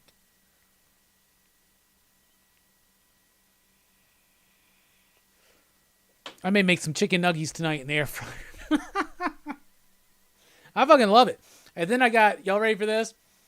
I'm in an air fryer group on Facebook, and apparently Dawn's Power Wash is the shit to use for your air fryer, especially if you make like chicken wings or a steak. It kind of gets like gnarly. Yo, I can attest to the fact, yes, it's expensive as shit.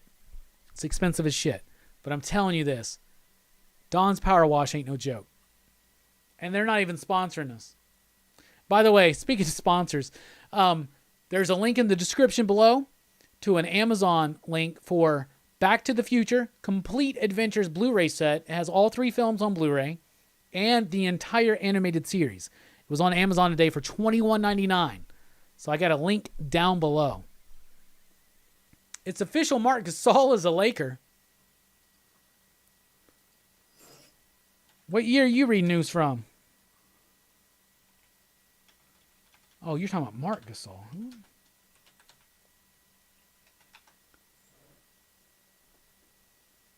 Oh, 2-year deal. Hell yeah.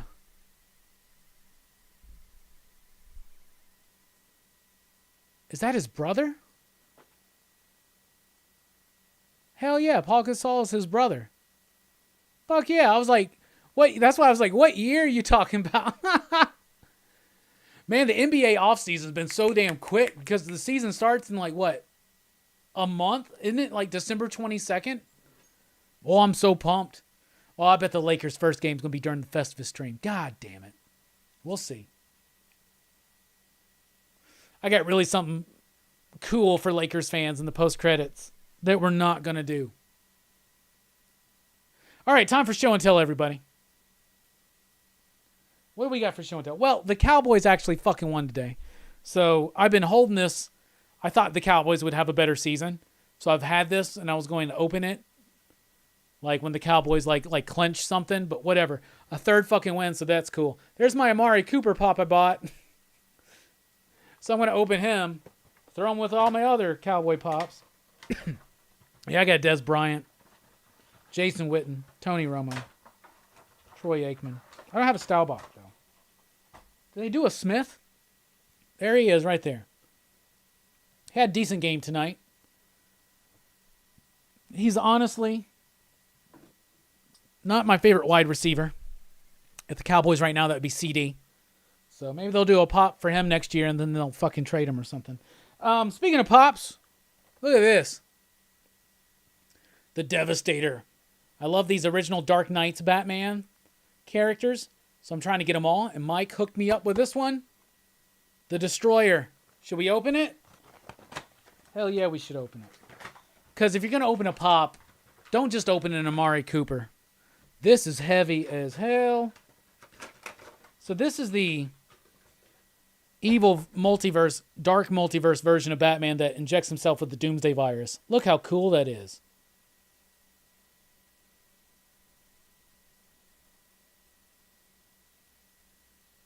Frickin' gnarly. That's frickin' cool. I want to get all the ones they released. We'll get them eventually. Here's a weird stretch. I got this random thing, container of comic book cards. It came with this, and it's a card signed by Dan Jurgens and numbered for 1993. And it's got its certificate of authenticity. But sure, why not? That's fun. Whoops, excuse me. That's a fun thing to have. I finally started purchasing my next waves of Lightning collection figures. So I got Red Zeo Red right there. That's Tommy with the beautiful hair, as you can see. Look at that. Are we going to open this? No, we're not. And I will remind you, we're not opening it yet. I'll remind you that I did get this white Dino Thunder Ranger. Dino Thunder White. I don't know. If we do a post-credits, which we're probably not, we may open that. We just might. I got some Lucy's here. What, like cigarettes? Nah. Here is my Napoleon Bonafrog from Teenage Mutant Ninja Turtles. Great figure. I got his little snake accessory. And I got his little fly dude buddy. Great figure. I love the detail on these Playmates Turtles figures. So I'm going to try to get a lot of the first few years, but not every single one. That's just ridiculous. It's not one to focus too much, but I also got Genghis Frog right here.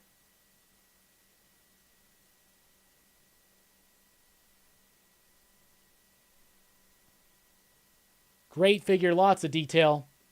I love that he comes with shades. So sometimes he wants to just put on the Teen Dog shades and conspiracy theory out, you know? Sometimes that's just what he wants to do. And that's what we let him do. I also got some old school vintage Motu figures. There is a Mecha Neck that I got right there. Complete. I even got his comic book that comes with him. And his action feature still works. Look at that. Ooh, what is that? He's like a cyborg. I love these figures, man. And I'm super excited to get that. And I've got a Battle Armor He-Man. He's got the squishy head. So that's cool. And look, it actually still holds. Now, it doesn't go to the middle ground because there's supposed to be like two different... Oh, it did, didn't it? No, it didn't. It did. It went to the middle. It hadn't done that for me yet. It takes some work to get it back. A lot of these won't even have the chest bit. But the idea is that you hit him and it keeps looking like his chest is battle damage. The sword doesn't have the little handle, so I can't put it on this arm, which means that I can't use his battle axe. But it's cool because I do still have the battle axe right there. So that's cool. Mike, I got to give a big shout out for all of those loose figures that I just hollered about. And that is show and tell. So there you go. There you go. Fable says, I loved Wonder Man. I collected Avengers in the 80s because of him. Hell yeah.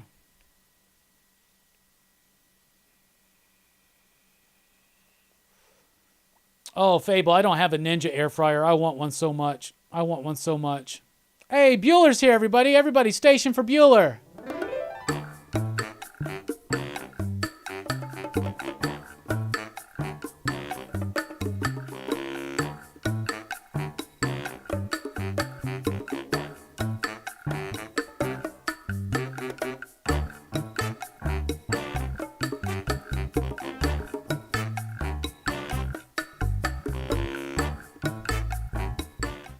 Like I said, everybody, check out Bueller's video tomorrow morning, Coffee and Comics.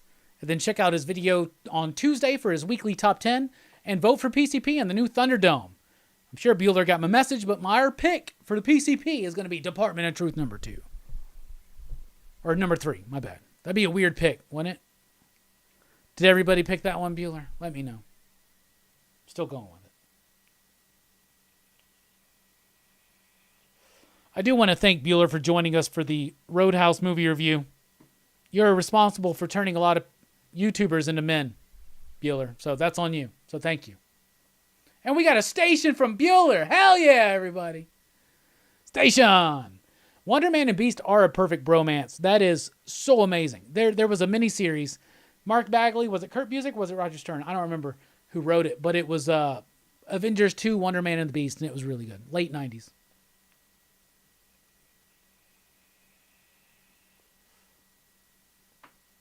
The Wonder Man to Scarlet Witch relationship in the Busiek Avengers run. I love that Busiek Avengers run. It's one of the best.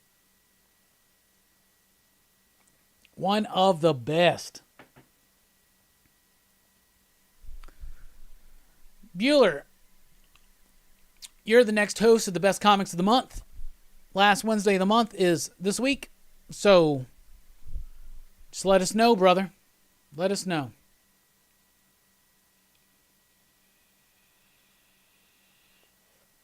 Look at that. You got another one. Fable says, thanks, Bueller. I never saw Roadhouse. Thanks for bringing that shit into my life. That gym, my bad. Station. Fable got turned into a man, too. I was bold. Bueller, like, you should have seen it earlier. Like, Jim Mint popped up into the stream, and I immediately, like, called him out and said, I'm going to kick your ass in some Street Fighter, bro. And, like, it's because of Roadhouse. I got turned into a man again. And I think I should watch that movie, like, at least once or twice a year. Keep that up. I'm actually drinking something different tonight. It's called Cheatin' Heart.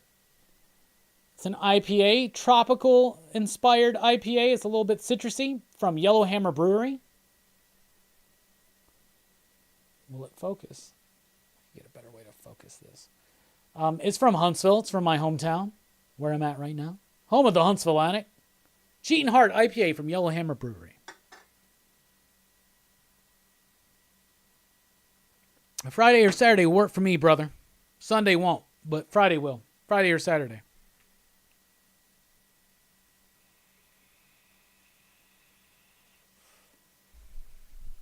Roger Stern and Mark Bagley. There you go. There you go. If that's the case, I became a man at age 9, says Ed. I'm sure you did. But you can always be born again, my friend. All right, y'all, we're at the end of the stream. We did show and tell. We talked about this week's comics. We talked about last week's comics. We did a Marvel in the 90s. We did DC sneak peek. We talked a little bit about the future of DC. Most of y'all don't buy into the hype right now that DC's shutting down publication in June of 2021. We did some show and tell. We did a top 5. We did lots of fun stuff. And now it's time for the final 9. So as I said at the beginning of the show, my buddy Bueller from the comic book YouTube channel Comics with Bueller has a show tomorrow morning, 7 a.m. Central Time. Comics and Coffee. Bueller, what's the topic tomorrow? And he always does a first and final 5. Well, we don't want to rip him off, but we want to pay tribute. So we do a first 6 and a final 9 because I deem that that's a little bit more appropriate for the PCP Army. And so we've been going through my Blu-ray collection in alphabetical order. So now here's the final 9. We left off in the D's. Politics and Comics. I hated it. What?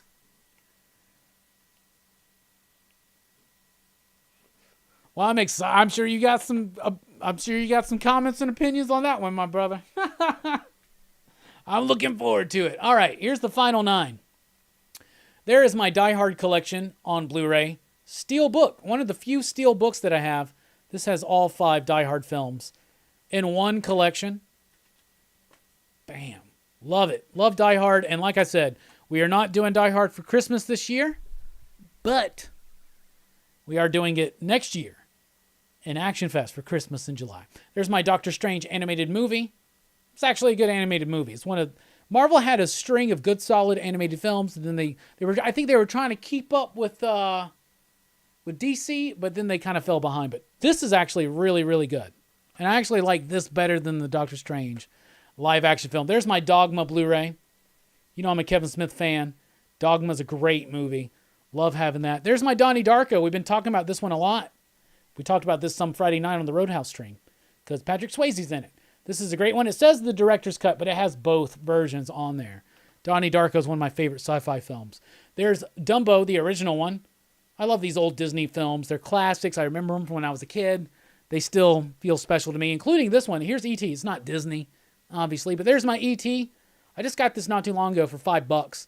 Had it on DVD, but now I get it on Blu-ray. I love this fucking movie.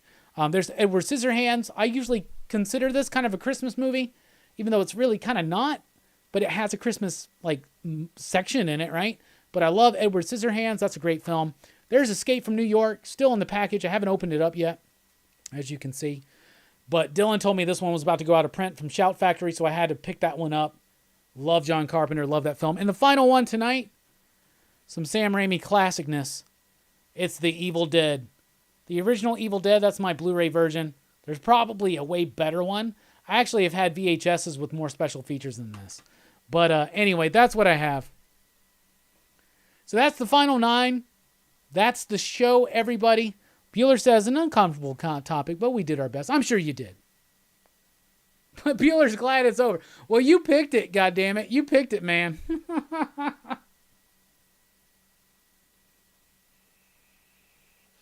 There's always been politics in comics. It's part of it.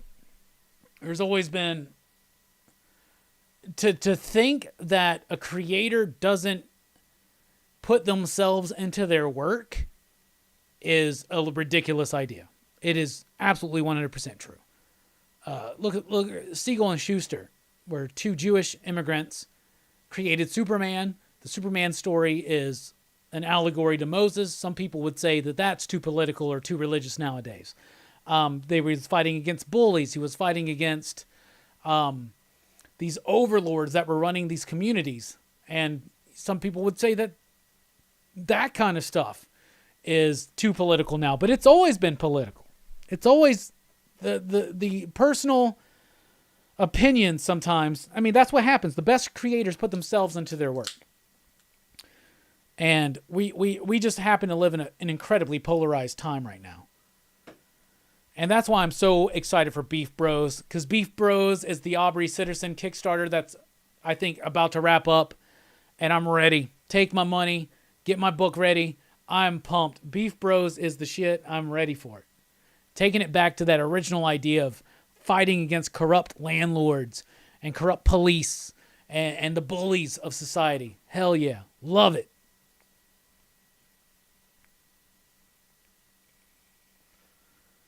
Yeah, having to read all the comments. I believe it, Bueller. I'm excited to check it out. But you picked it. You picked it, brother.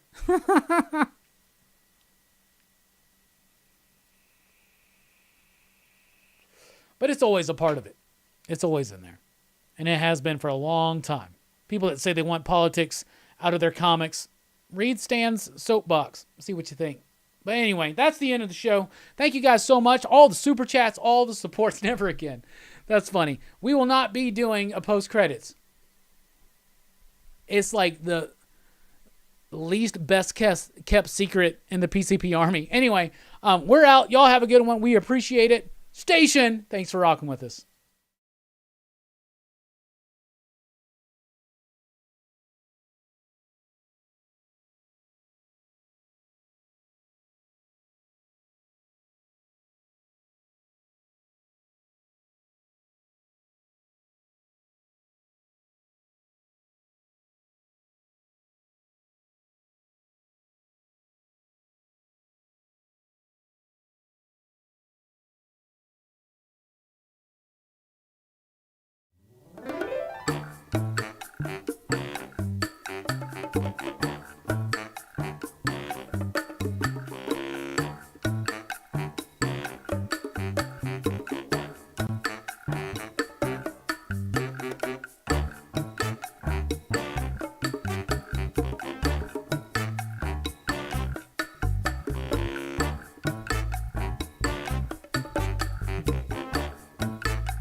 All right, what's up, PCP Army?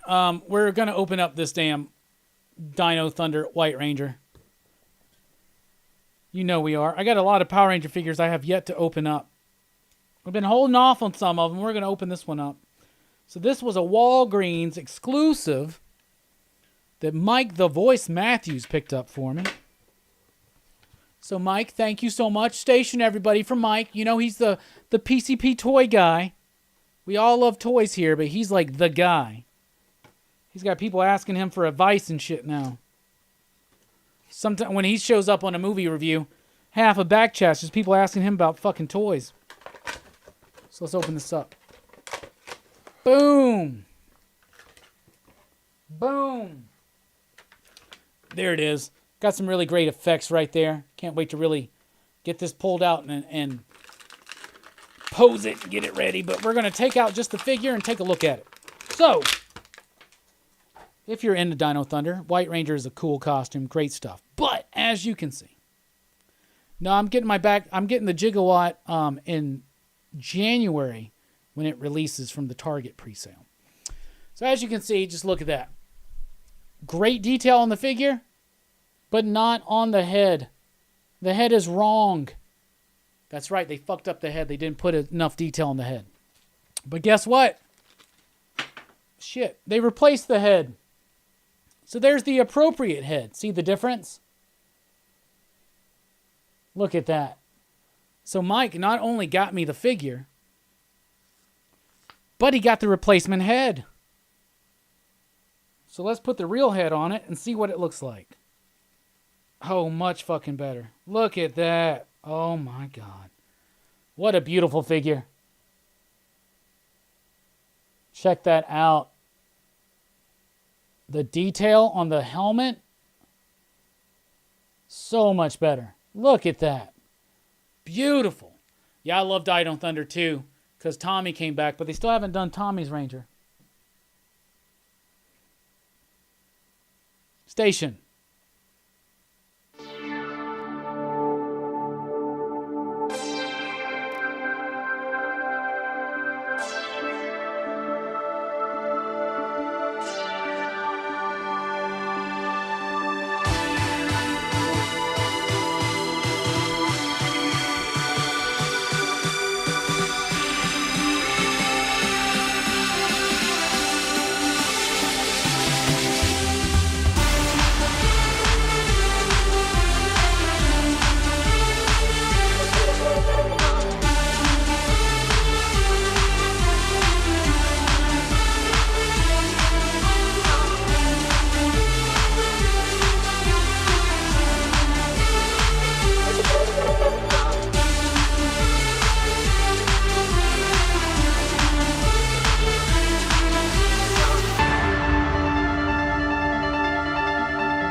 Hey, what's up, everybody? It's the post credits.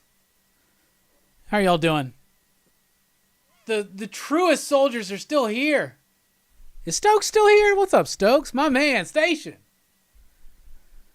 By the way, Herminio, if you're still here, Stoked Art, that's the cat that did that print that you got in the mystery box. This guy that did the Punisher, Wolverine, Spider-Man. So, just a couple little product plugs. Whatever. I mentioned this on the stream. I talked about the Dawn Power Wash. If you have an air fryer and you do any kind of real work, you need this. That's dope as shit. That's dope as shit. I like the apple scent. It's expensive, but this shit works like crazy. So there you go. So I found something today, and I'm really excited. I'm going to try these, and I'll report back next time we go live. But I got the Cheetos mac and cheese. I got the bold and cheesy right there. I've got the jalapeno, or cheesy jalapeno, I should say. I hear these are actually pretty good. And I got the flamin' hot. Very exciting. Also, Saturday night, we are going to do the One Chip Challenge. I believe at 9 p.m. Central Time. So that's exciting. And the last thing I want to show off is, first of all, I hardly ever buy Wheaties.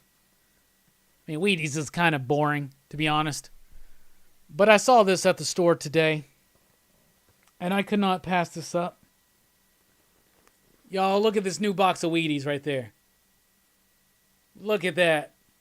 With LeBron bringing the championship back to L.A. Look at that. Just a kid from Akron. Look at that.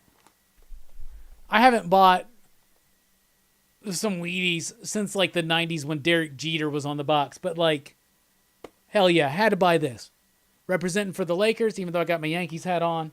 But yeah, this is going to be in the background for a while. I may never open it because who eats Wheaties? Maybe I should. Maybe I should just eat Wheaties. I drink black coffee. Why not? I do want to point out that check out Geeks Unleashed on Spotify, on Podbean, all that stuff. They do a weekly podcast and they do a monthly book club, and I'm going to be on the December episode. We recorded it today.